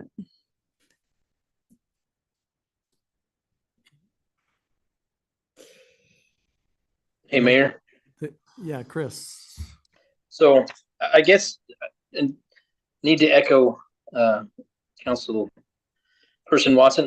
Basically the same thing. It's if we can't increase more revenue based on fees or whatever, we don't want to be number one, I guess. To me, you have to push that as hard as you can. I just think we need to relook at that. But on the flip side, if we've gotten to within 100,000 or so, then that has to be a property tax increase. There's no other. If you can't cut individuals or services, people will yell and scream because we don't have enough snowplows, but yet they don't want us to buy more snowplows. So, I think that as you develop, you have to have more equipment. It's just the bottom line. And if we're piecing together with duct tape and baling wire what we have because of 17 years of stagnant, no increases, then we do have to do some increases every year. And that's not something you want to hear, not something you want to do. But at the same time, we're doing some pretty good tap dancing right now to get to it. So in my opinion, we're talking at least a 5% raise. I don't know other ways to get around that unless we start chopping people off city staff. And I don't want to do that. That doesn't make sense. Just a reminder too, and I'm sure you're aware of this, but just want to make sure you're looking at the broad picture. I think Chris brought this up. As we get to the enterprise funds, and you see the increases there, and I've always said, I don't care if you call it a fee or a tax, it still comes out of the wallet. And I think the information I read recently is that they're anticipating maybe a 2.5–3% increase in Social Security. And I know you're all aware of that. We've got a lot of people on fixed incomes. You're right, that median income might be 100,000, but we've got a lot of citizens in here that are probably living on 20 or 25,000. The average Social Security payment, I think, is $1,600 a month. So if they got a 3% increase, they get $48. That's probably all eaten up already in food costs. But it is very difficult not to have some type of potential property tax increase in an inflationary time. And I think we're down to, $120,000 shortfall right now. That's with the things we talked about, increasing sales tax another 50 and reducing capital projects another 50. That leaves you're about 120,000 short. Chris has talked about fees. The council, I think we said if we took a 10% increase in recreation, that'd be 10 or 15,000. I think Councilmember Barker had a good point, but I'm not I don't know where you could increase fees to get the other 120, but there might be a place out there. I'm concerned if we don't put any money towards capital projects. Is that what you're at right now? 150. It's going to be hard to change that number in future years. If we're at 150, then next year we're going to want to stay at 150, right? It doesn't seem like we're looking out for our future if we Used to be keep cutting zero. that, you know? That's the problem. You hit it on the head. It basically used to be zero, right? And then all of a sudden, these things come up replacing park equipment and stuff. And then we have to figure out how to do that. So your point is well taken. If you put nothing in there, eventually you run out of money to ability to do the things that are needed in the community. So your point's well taken. But that, I'm just throwing out options. It's you guys' call.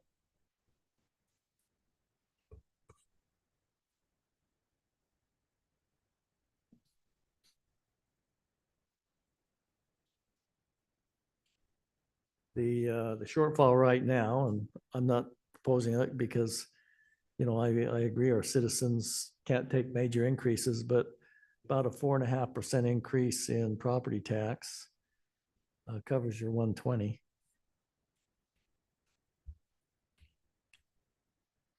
Probably 2.6, right, in property tax? Councilmember Barker? I agree, we should look at fees, but I also know it's not a fast process. It's not gonna be done by the time we need to adopt a budget to say we're gonna update our fees.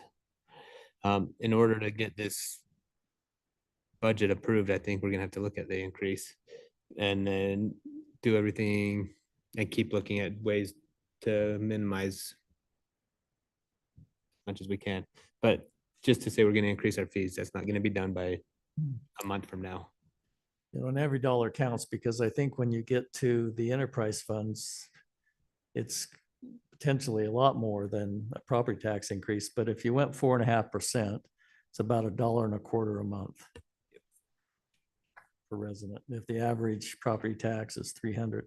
Now understand, the sewer district's increasing their taxes. You know, who knows what a school district probably increased. So when you look at it, that's just the city's portion there, but. So what ideas do you have, council? What do you want to do?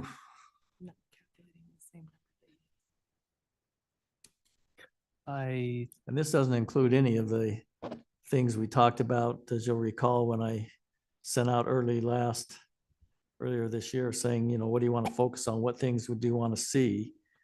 That basically doesn't include really any of these. Jamie, are there any other additions in the general fund to personnel other than what we talked about in finance and the senior center? And that's really an offset. It's really a Right. wash. There's no other additions, just a little bit of a reorganization, like you mentioned. Yeah. And that, I think we agreed that meets your needs, right? We're going to give it a shot. Mhm. Just want to make sure, because we've talked about the importance of not overburden Jamie, but we did have a nice discussion on that the other day.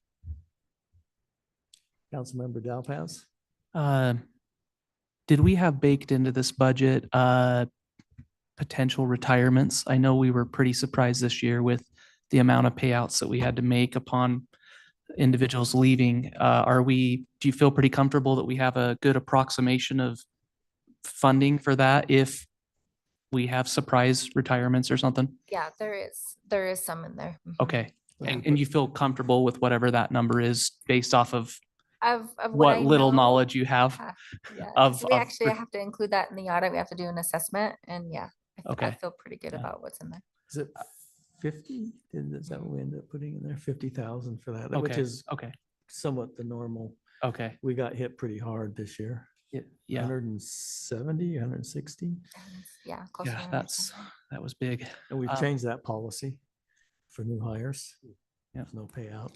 Yeah, I'm not excited to say this, but I think the conversation is leading to the budget probably being a 3 to 5% truth in taxation coming in our future. That's just how, based off of where everything's gone and what we've seen that we might be able to save, it seems like we're somewhere in that range at this point. And I think, we need to address Councilmember Watson's thing about how much are you willing to sacrifice the future. I do hope at some point in time with the additional property taxes and the sales tax that could come from this development, which I believe is being done right. It's very important to make sure that's done correctly. Could lighten the burden, but I think I reported as I got some information from John Bond. Our city only collects, I think, 6% of its property tax revenue comes from non-residential. The burden is being borne 94% by our citizens. Harrisville down the street here, they're at 15% of their property tax. And if you want to look at Pleasant View, it'd be huge with all the personal property and things like at the Pepsi plant, et cetera. So what we've got is we're sitting in this little corner of the world with, not a lot of property tax being collected on commercial, and the burden is pretty heavy on our citizens. But we're just trying to budget we're down somewhere between 120 and 170 based upon how much you want to tap into potential capital projects. Mayor, I was curious about our discussion with the senior center. I know we approached Pleasant View and they've chosen to give us additional money, but Harrisville, I hadn't heard that Harrisville was giving us any money. I had a discussion with the mayor the other day, talking to her about what she views the future. She was going to talk to her council, but the county and funding, because these are regional, is anybody in any city can go to any senior center they want, because it's federal money and county money. But I would hope that those who use it, because it's much cheaper than, well, they can't do their own because the county's not going to fund it unless they want to fund the whole thing. Would be much cheaper to help with this center. But once again, that's not in this year's budget. That's next year's budget. But at this point, they're not paying anything and haven't, No. Other than Council- Pleasant View. other than Pleasant View. Harrisville does have their own smaller senior center program. It's a lot smaller than ours, so that's probably why they're not contributing, is because they're paying their money for their own program. I did not know that. And several cities have small programs, but the county won't be funding, any of those. And I think, the question ultimately people have to ask is, what is the purpose of a senior center? Is it a full program, or is it a one-a-day-week where you have lunch and 2 hours of activities? I really think, a lot of seniors are looking at that as that's their social capacity. And so I guess it's just on how much you want to meet the needs of the seniors. But the other cities will have to decide. North Ogden will have to decide. Dave, you got any ideas down there?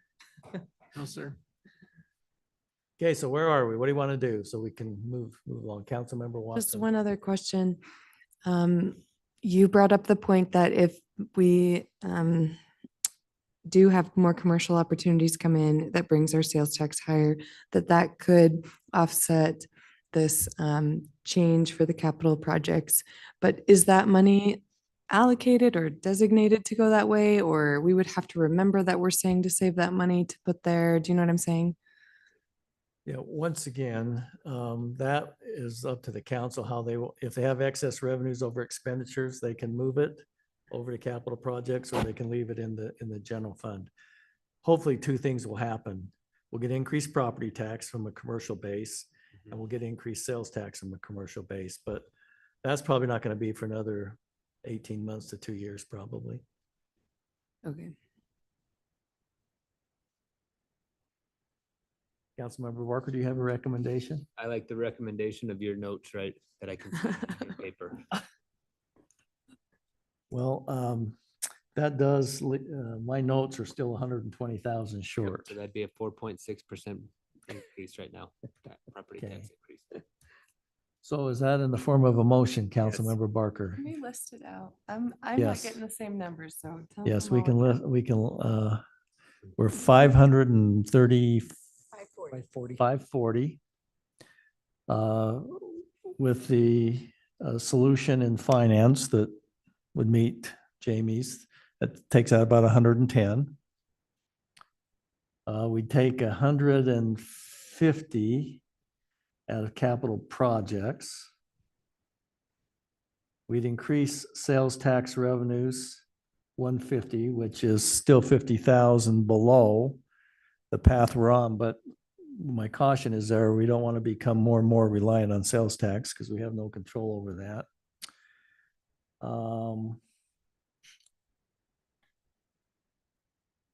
So finance 110, capital projects 150, sales tax 150. What does that add up to?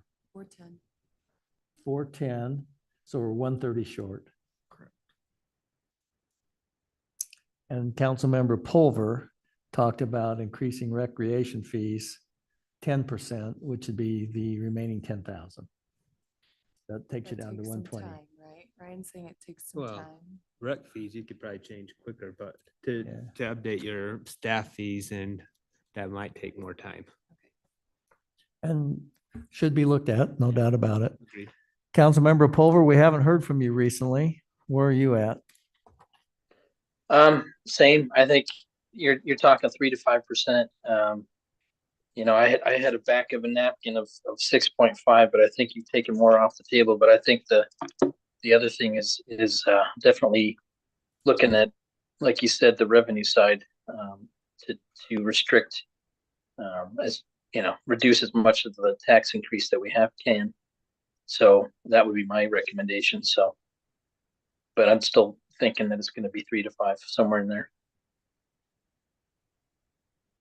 Okay, Neil, sorry. Councilmember Severing? Mary, do you think we could, maybe I'm being too overly optimistic, but if we're ahead in our sales tax, wonder if we just live on the edge and raise it to 200?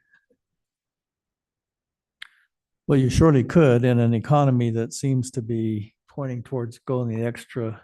You can do whatever you want. I'm just saying, I like to live more in reality, but you know, it's anybody's guess. But you know, the weirdest thing I've seen since I've been the mayor is generally it's gone like this. Now it's going like this. And even the state, I think, is saying they don't have any money to spend because the tax base is declining. But it's your call. I mean, So I hate to say this because I know that it would be a difficult thing, but maybe a flash vote decision about whether the city magazine is going to be is really a productive expense in the city. yeah.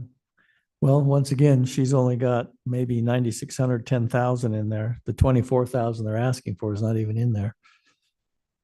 So there's the potential for the 10,000, but I think conversely, you heard the budget committee recommend the hiring of a city communications part-time person, 15 to 20 hours. And that was to increase communication.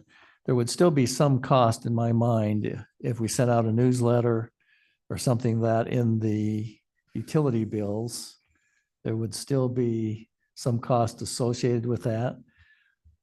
I believe the citizens are asking for more communication. So if we did nothing, I think that would be probably very difficult, but once again, your call. We could do a flash vote still though, and just say, you know, would you read a newsletter if it was in your public works or your utility bill? You'd probably save maybe $4,000. It probably cost you $5,000 to do that, to produce it. increased postage, I think John said was like 10 cents. The rest of that'd be $600 a month. So What if you made the newsletter one page? yeah, that's all we do is on both Okay. sides. So it would still be increased postage with just having two That's, pages. I think, what John said. Yeah, because, Okay, yeah. okay. Okay, thanks. And that was even including half of the people getting digital copies, I think 30% getting digital copies. 30%. Do we, I'm just curious, do we have all of the citizens' emails Just those who have wanted to who sign want up. us to have it? Yeah, some people haven't felt like they wanted to give the city their email address. But on a voluntary basis, we've, even though some people send it in, they've never got communication, which is still a little bit baffling, but. So it's your call, council. Move, you know where we're at and some of the suggestions. So I think Councilmember Barker has made a motion, I believe, to the things that were identified, leaving a shortfall of about 4.5% to 5%. My calculation, we get about 2,550,000, 2,600,000 in property tax. Can we make a formal motion? It's I not thought- on the agenda. It's just a recommendation. Just discussion. Recommendation. No work session? You can't hear. I just asked if I could make a formal motion since it's not on the agenda and it's a work session, but I gave my recommendation. Yeah, this is just a motion to make a recommendation, because next week is where we're talking about the final budget. Or you can just wait and, About the tentative, Mhm. about adopting the tentative yeah, budget. tentative budget next week. So You can if, think about it. It's not a binding resolution by any means, because the final budget has to be next week in Mhm. public hearing, et cetera. that was what I was going to ask too. Next week, when we do the tentative budget, it's still tentative, right? So if something were to come up, then we're not tied to that, Correct. to next week either. Correct. Today, we're making a recommendation for next week. Next week, we set the tentative, but it could be changed up until the final budget. Yes. And could go Correct. as much as September if you have a truth and taxation hearing. Correct. I'm good with Councilmember Barker's recommendation. Okay, well, that's what we'll take then to the, we'll have Jamie make those changes in the budget to present then at the tentative budget hearing next week. Great. You got all those down, Jamie? I sure do. Okay. What do you have next? Uh-huh. Well, Oh, more I got that in writing. Dang it. Talk about the enterprise fund revenues. Back in March, we talked about raising water rates and solid waste. The water fee, $3 and a penny, and solid waste $1.70. And after putting together this potential tentative budget, we're looking at water being $367 and solid waste being $240 a month. So monthly increase would be $6.07, or about $73 a year. Majority of that for operational fees in the water fund, about 92 cents of that is for the new depreciation schedule. And then the rest goes to operations. It does include some engineering services that we needed to add this year. I believe the ask was for 85,000, but we rounded it 25,000 for that. It also includes an intern for the summer for the needs in the water department that I think they have some reporting to do for the state. The infrastructure of the 85 cents that is projected out, that is with our 5-year plan to get us to fiscal year 2030. Obviously, that number could change as costs change. Solid waste, we just got the confirmation from Republic Services that they are increasing the 4%, which is their ceiling. And I did an estimation on where we're at now with the current garbage cans through March. And with their 4% increase, and other operational costs, $240 a month. It does decrease the garbage cans. So there's been a lot of talk about garbage cans. And so this year we spent about $75,000 in garbage cans. That was because the fee amount was, or excuse me, the garbage can cost was about $170 per can. And we were averaging about 500 cans per year. But Dave and his team has done a great job of going out and procuring cans at $75. So about half, a little less or a little more than half. And so that's why we were able to drop that 75 to about 37. It does not, this is not including the can share cost. That is not included in the budget. It is just his team going out and procuring that. So however, with reducing that amount from 37,000, then we increased Republic Services 37,000 for their 4% increase. So it's kind of a wash there. And then we also have our tipping fees. Our tonnage has gone up some, and so those tipping fees have been increased as well. So lots going on in the enterprise funds. Jamie, do you see any place that the adjustments could be made? I mean, that's a substantial increase. That's larger than any property tax increase I think we've ever taken. Again, it depends on the needs, that we have in the water fund. If we do need those extra engineering services, we didn't give them everything that they needed. The intern, I don't know how necessary that one is. And so right there, that's about $40,000. Let's see here. Can't do much about depreciation. Yeah,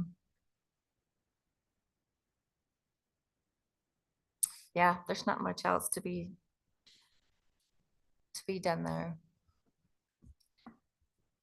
So I happened to be out at my son's place the other night, and his utility bill was laying there, far west.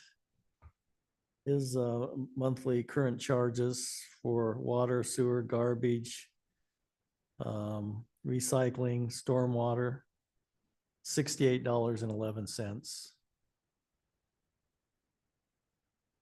I think my current bill is 90.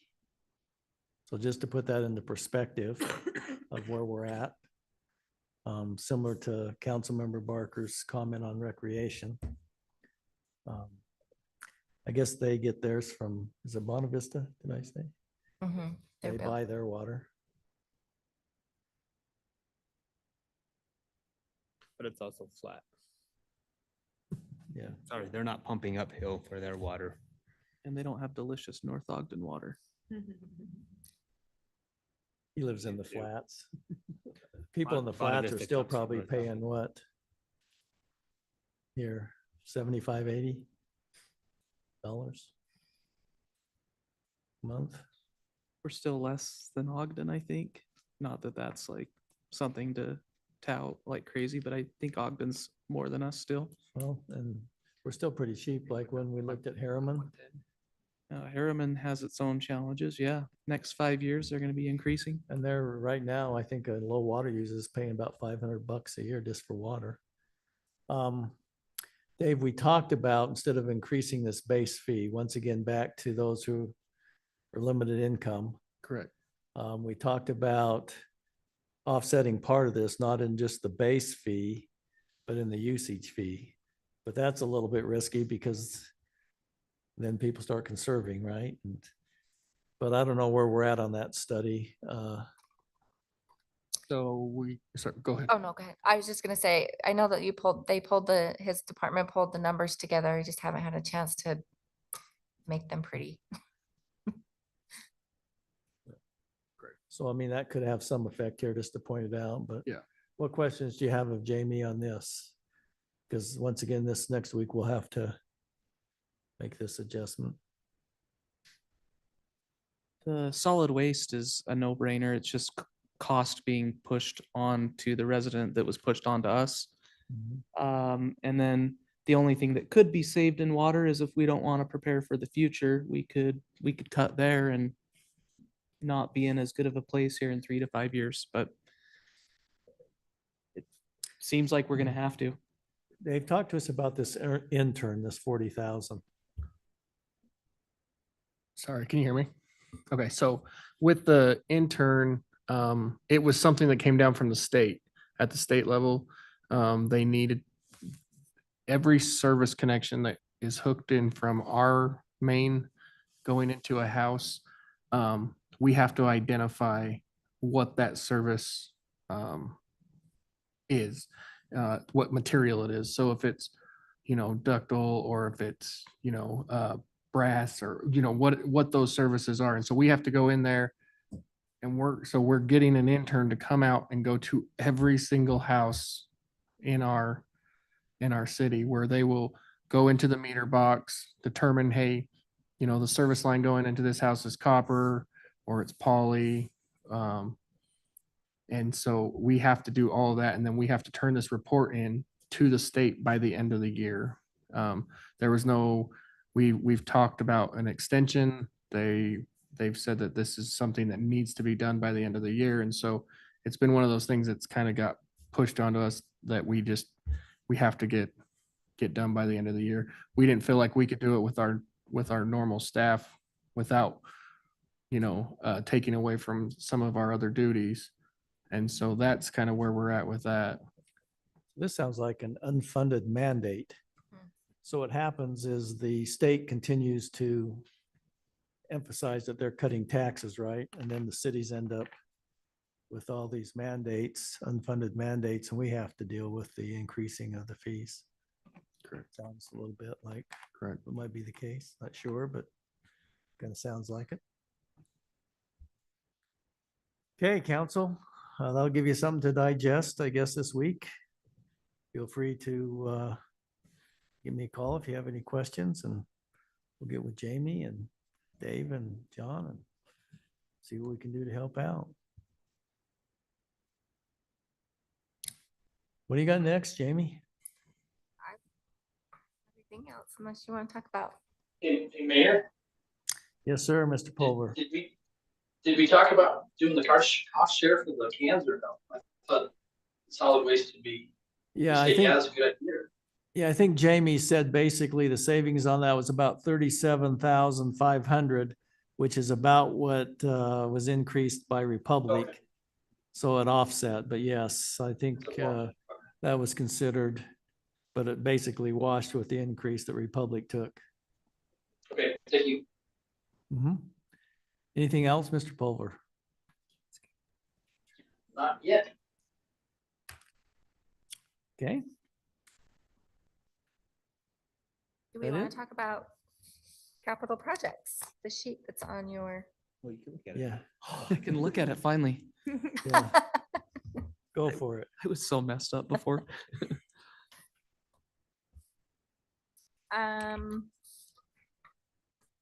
Dave, I don't know if you want a copy of this. Oh, you got Chris's copy. So basically this is just going to cover, let me see if I can bring it up here. Jamie, while you're looking at that, am I missing something? I see the Patriot Point Community Pond Park, but I don't see any allocation to the general fund, which would be the park portion. And I know the rest comes out of storm sewer. So the park portion is handled by the ramp grant. I think we're still out of pocket on the park portion. My understanding, $900,000 even after the grant. Was my understanding. My understanding is the grant was, or excuse me, the out of pocket was about 900, and then ramp came in and did about 740. 700. If we get it done within the next year, right? I think we can probably ask for an extension. Okay.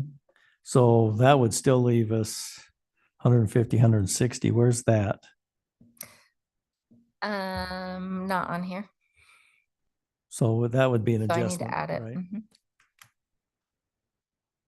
And that's, I think that was on the fact of our original estimate, I was just gonna say. and it could be much and- higher than that, but Right. that's a commitment that we have.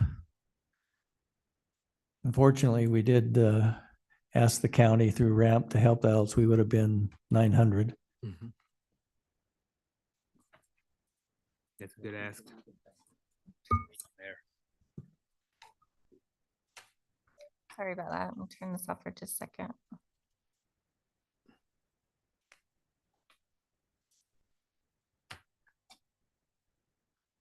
So that could be an additional amount, right? I mean, if we stick with the 900, we got 740, still leaves us 160 at a minimum. So that'd come out of the capital projects fund. Mhm.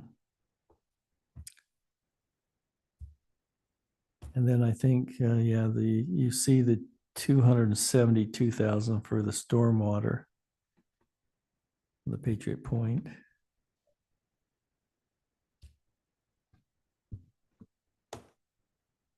Did I mess it up, Dave? There we go. I don't know how well that can be seen.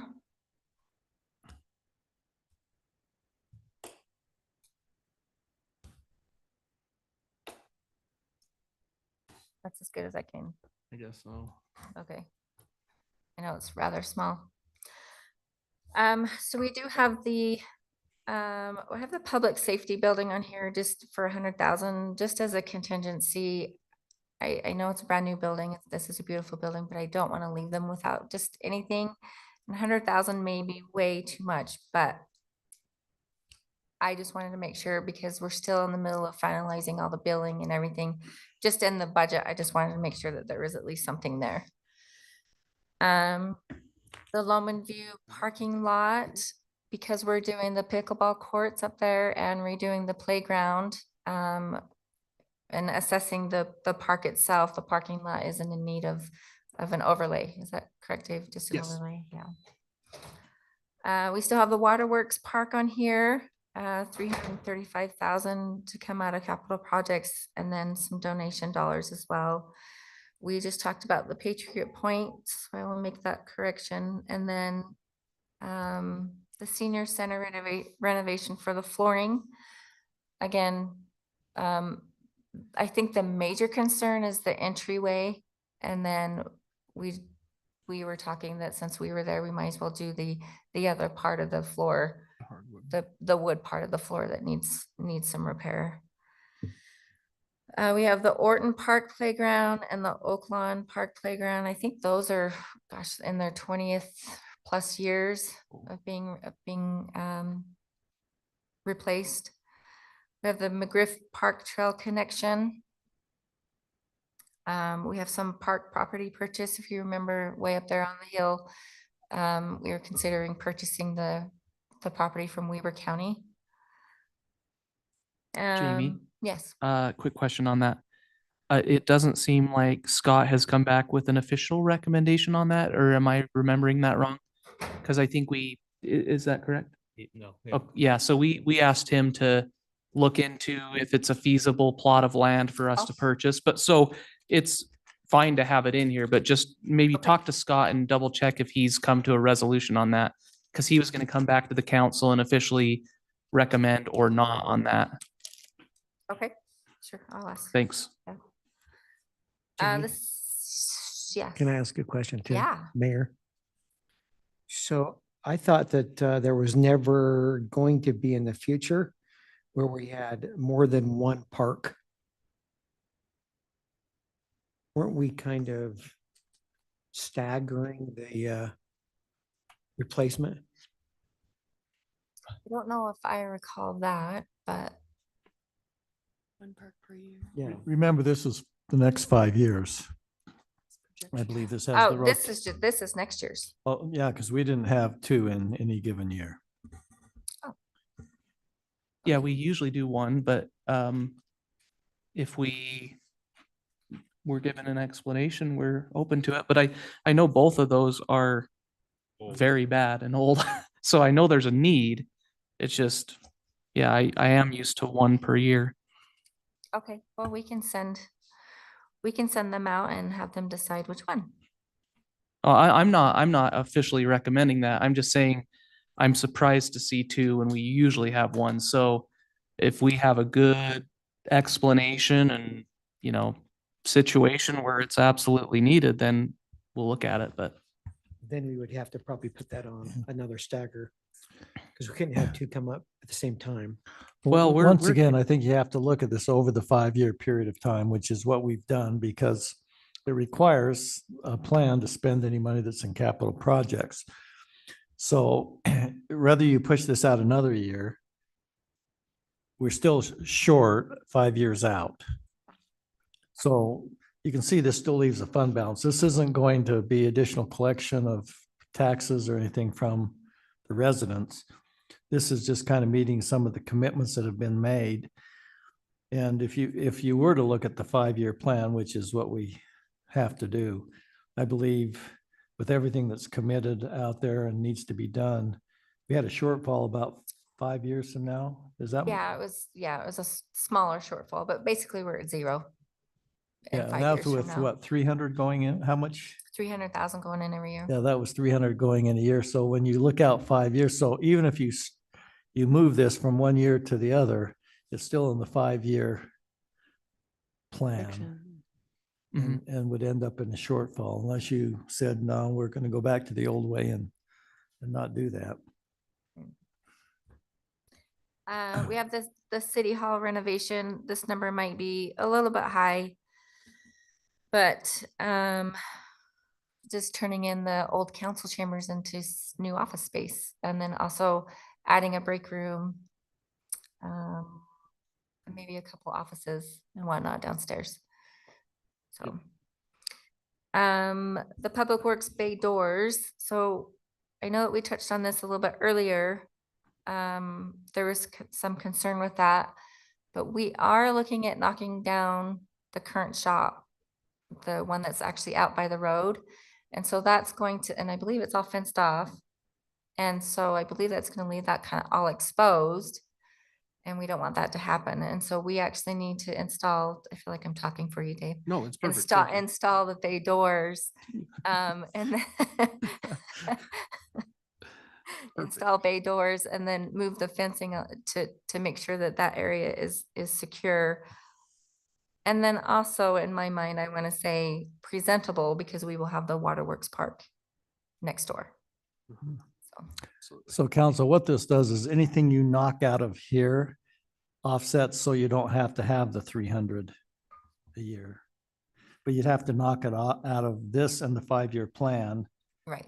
Not to have the amount to go in there on an ongoing basis to do the things in the city. So anything you knock out of here would allow you to reduce, cover that 150 you took down, or have 300 going forward in subsequent years. So that's what the ramifications are of any adjustment you make here. Just want to point that out.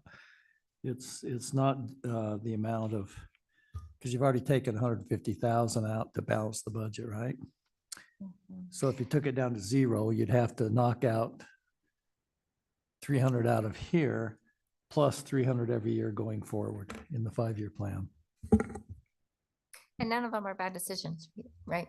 It's just what do I'm we just want? informing the council so they can make good decisions. Yep. The park track maintenance, I believe that's at Orton Park. And Griff. And McGriff. Yep. Yes. And that was a lot of the damage that was done last year as well with the Orton Park flooding down there. Yep. Kind of wiped all that out. And then other park renovations, you know, with the restrooms or the field again, just kind of where we've been with water conservation the last couple of years, and then flooding. Our parks have kind of been hammered some. So that's what's going on in capital projects, quick question. or I should say the CIP fund. Do we know, is the green softball Bowery on any rotation anytime soon? just because I noticed like the paint's chipping on the side, that green paint. I'm just wondering if that's on any cycle. Yes, the renovations for that's part of that. Well, For North Ogden Park? Yes. Yeah, that's part of the Bowery that I think, 240. or not, the Okay. Bowery, but yeah, part of that they're talking about.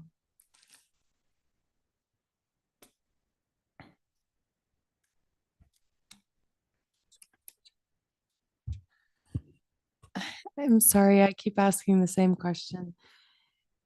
We're spending 14 million, but we're only putting aside 150,000 every year. We're spending 7.9. The 14 million is saying Okay. what we have left as the Oh, whole okay, in the okay. city. Okay, sorry. I looked In at each wrong of the number. funds, in each of the. Okay, but still, we're spending 7.9 million and we're putting aside 150,000. Well, I mean, I know the money's there already, but I'm just saying, looking for our future, if we continue to spend at this rate and save 150,000, or was it 150,000? This year. This year, 300. Yeah. Yeah. okay, so let's back up. So at the top of the line where it says projected fund balance as of July 1, 2024, the 19 million. And so that's where we're projecting to end this fiscal year that we're in now. We're saying that the general fund transfer, you can kind of see where it says capital projects. I have it grayed out because that's a question of whether we're adding funds or not.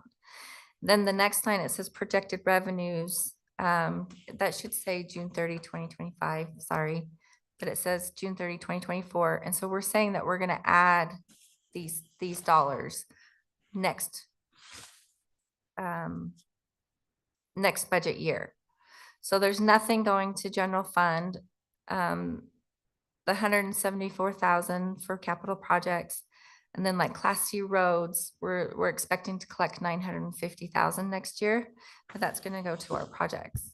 Jamie, I need clarification, because if that number is not 300,000 going into capital projects for next year's budget, if it's only 174, we just wiped it to zero. Yeah, so that, okay, so what the 174,000 really is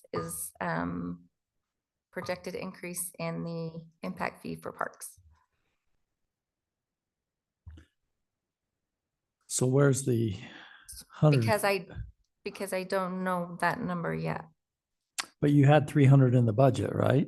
Yes, I didn't put it in when I made the sheet at the time. I didn't. I just want to make include the sure there's 300,000. 300 excess revenues over expenses in the general fund, even though it's not on the capital projects sheet. It is not on here, yes. And is the projected fund balance at the end of this year or the beginning of next year, the 2,214,000, that includes a transfer from the general fund to bring the rainy day fund down to 25%. That's already Yes, assumed in the 2.2. That's assuming that Just wanted to 975. clarify So that. we're expecting the 200,000 plus the 775 that we did in the amendment. Yes, Okay, that's already in the 2 million too. yes. Thank you for the Okay. clarification. Okay. And then so moving forward, on that third line of the projected revenue, so those are the revenues that we're adding. So when we're talking about all of the capital projects, this is citywide. And what I was talking about of listing of all the parks projects and those things is just in the CIP fund. And the CIP fund is tied to the general fund. The CIP fund is what gets funded by the general fund. That makes sense. So when we're saying we're transferring money from the general fund to capital projects, that's what we're really talking about, is these first two columns, the general fund and the capital projects fund. But in regards to Councilmember Watson's question, this year we're have identified expenditures of $1.5 million. Right? So that's not the case every year. Right. So that's where the 300,000 comes in. But we eventually run out of money based upon the known commitments we have. So this is probably an extremely high year, because you can see we've got the two parks, we've got, the 240, and all these things don't have to take place. That's I think she's asking you to digest this week, is what do you want to knock out of here? And Chris, hopefully, can you see this, Mr. Pulver? Sorry, I don't know. How I to- can sort of see it, but I know what we're talking about. And I think Okay, so far I'm good with, all the things because I've kind of heard them already. So okay. So I think in answer to your question, when you look at the capital projects fund, do you see that? We start out with 2,214,000. She's adding 174 plus whatever comes from this year's budget. We're spending 1,500,000, so that leaves us $885,000 at the end. I think we had a minimum. We wanted to keep that at 1,000,000, didn't we? Is that in here? Is that reserved? It's reserved. It's So not that's already included. in there. So we really have $1.8 million Mhm. balance. Just wanted to point that out.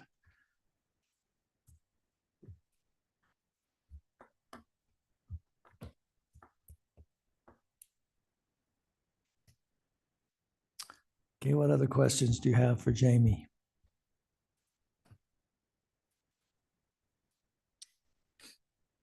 I think it might be well time-wise to look at this fund balance and see if you have any specific questions, or we can surely go through each individual fund. You can look at the bottom and see what the projected fund balance is in each fund. Remembering that impact fee funds have to be used for specific things, which are generally infrastructure, or I think you can buy a snow plow and things of that nature. So, okay. But surely sure Jamie's happy to answer any thing. And I think the stormwater fund, I would just point out that the property down here on 2600 is stormwater property. So when that property is sold, it will go into the stormwater fund, which is a fairly substantial amount of change, approximately 3 million, less what we have to do to maybe fill the deal. So what questions do you have for Jamie? She's here and available.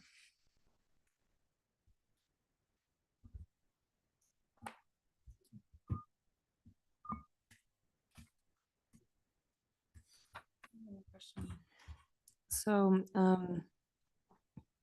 the study on the road repair, is that included in these road construction repair $900,000? So no, it's way down at the bottom on the Yep, I see it. transportation, sorry, transportation utility fund. I see it.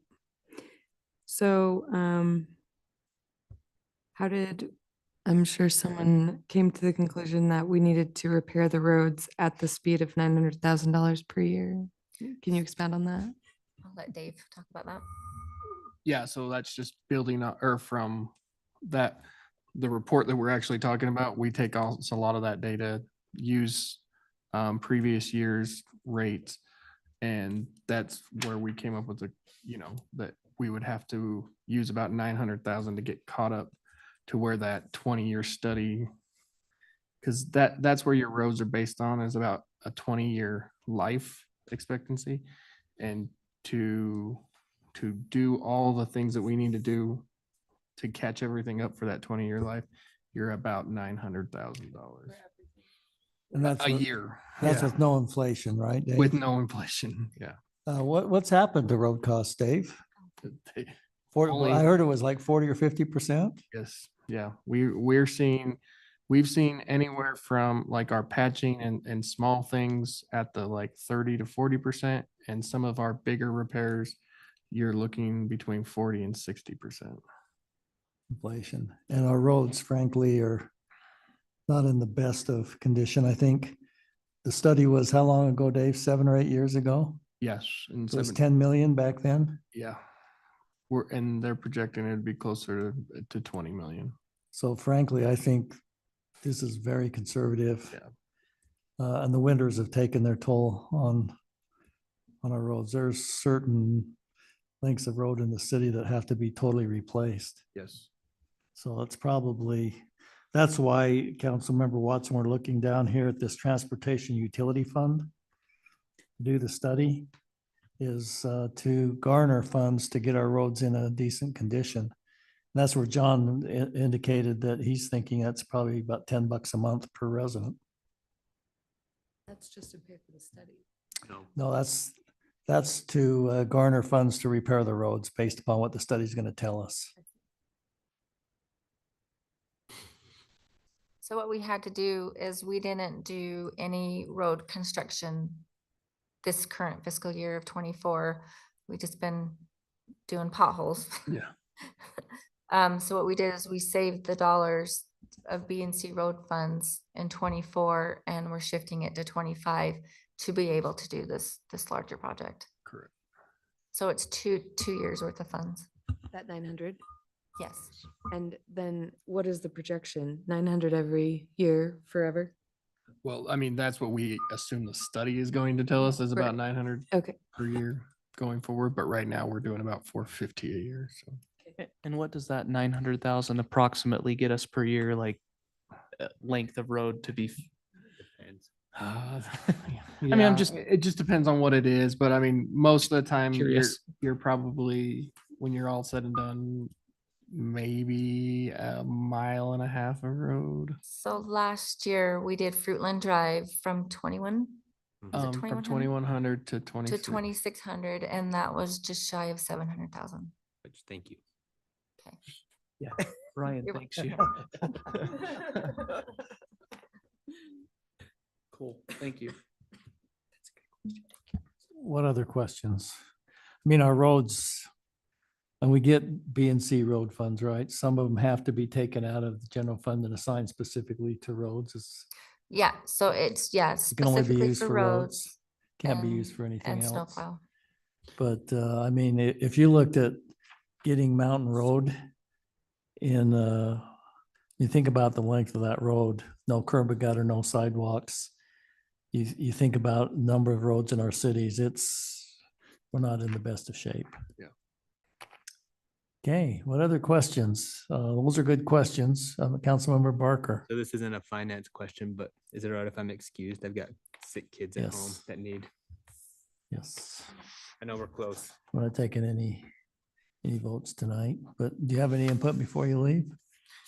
Anything you'd like the council to consider? Nope.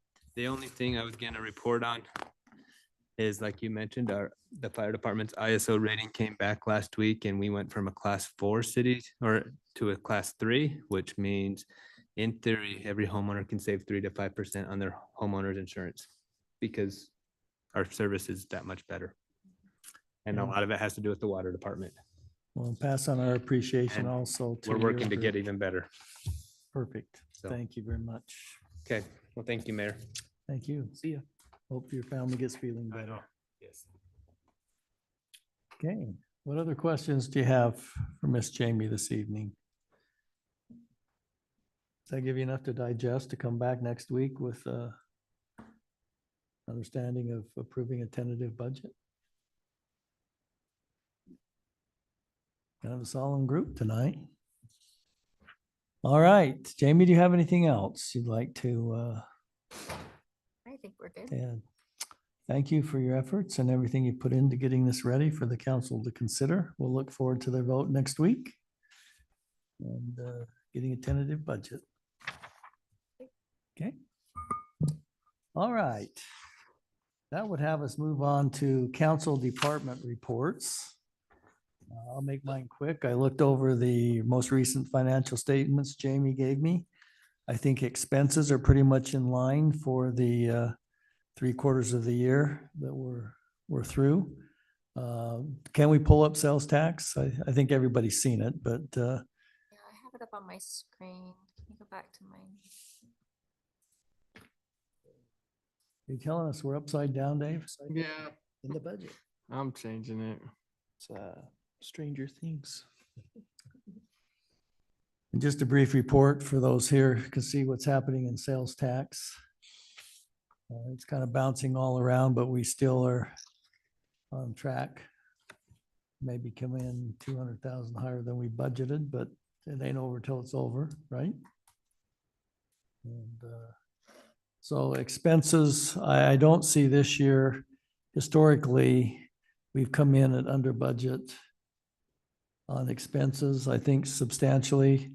I didn't really see anything this year that would lead me to believe that we're not we're not going to come in very close to budget. We'll be very close. Most departments, of course, we're off in the revenues, as Jamie talked about, in fees, building permits, et cetera. We did make up part of that with trenching. But our revenues are pretty much, other than that, in line. Our expenses are in line and sales tax is trending. I guess the report's not going to come up. Okay, got to come up, Dave. Yeah, I don't know how to get it up there.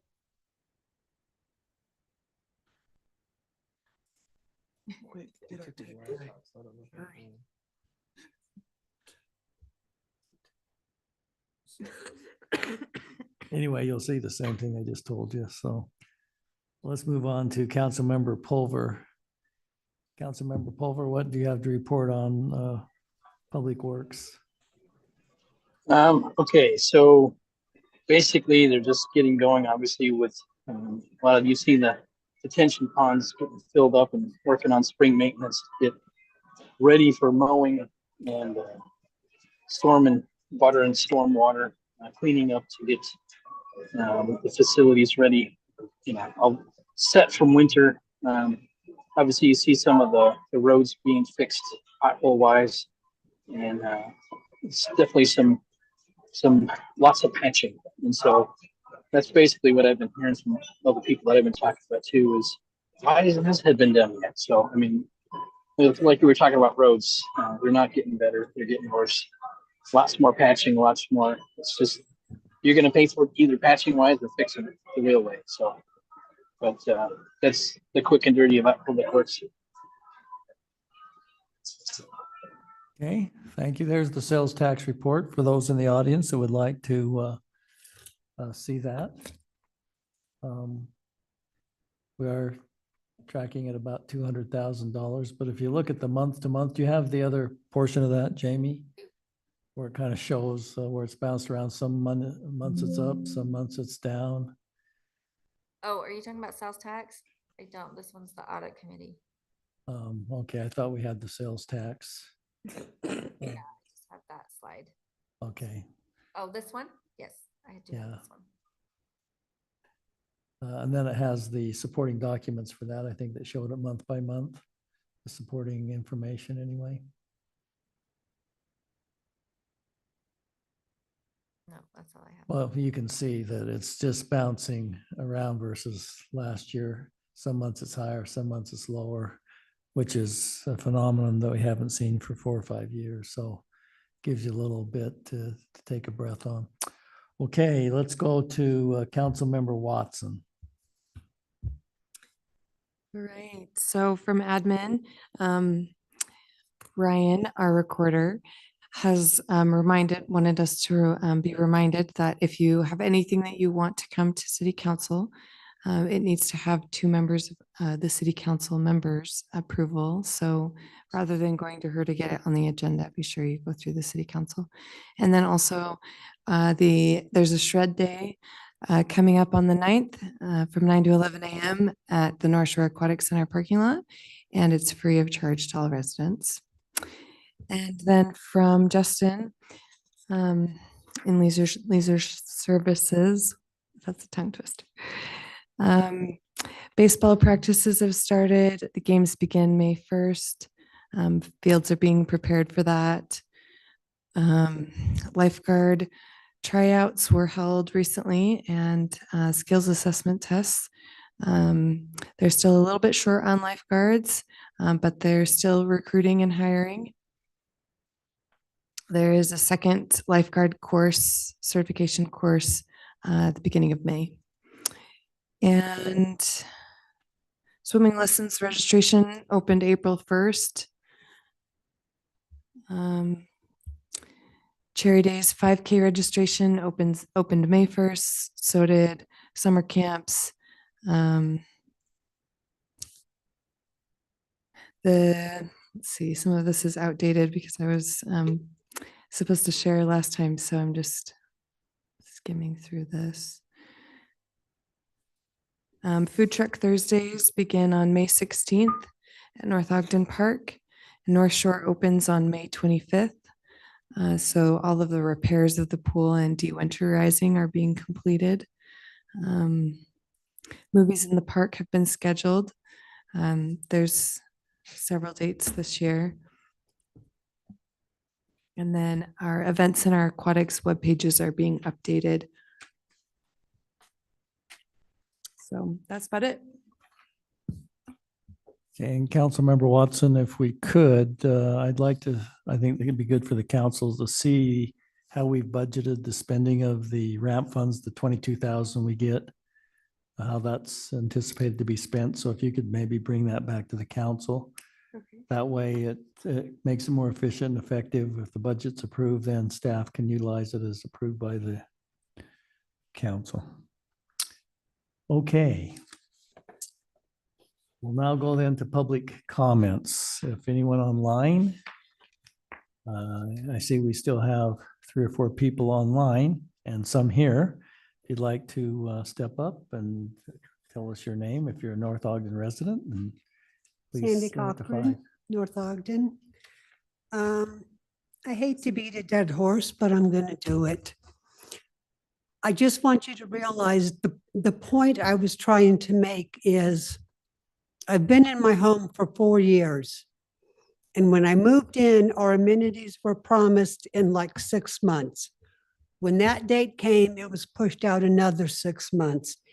In those 4 years, neither one of the developers have delivered on anything. We've not had one amenity at all completed for us.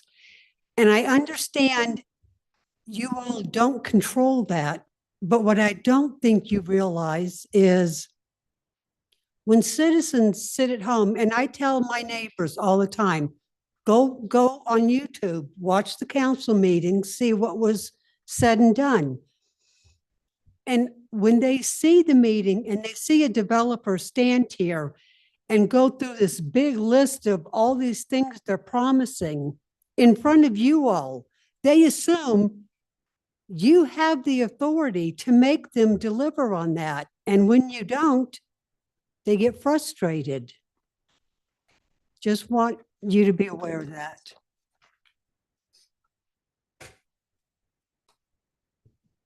Anyone else online, David, that would like to comment, or anyone here? No, sir. Not seeing anyone. Just to support Sandy's comment there, my son and myself own a unit down there, and it was just leased to one of my son's acquaintances. First question they asked is, well, how do we get into the clubhouse and where are the amenities? So it is an issue. There's no doubt about it. So, okay, what else? Anybody else this evening? Any comments, council? Councilmember Severin? Yeah, I was just curious, Dave, we got an email from a lady named Margaret about the recycling. Have you heard from her yet? That name sounds familiar, Margaret. We've had a couple comments on the recycling. I don't know which one it was. She was just concerned about needing more space or maybe a poster or a sign that said, let me get to it really, really quick. That just asked for, she says, I have not been able to dump my recycle items in the bins by Lee's for several weeks now, by Lee's. Is there any way you can put up a sign or get the word out that cardboard is to be broken down?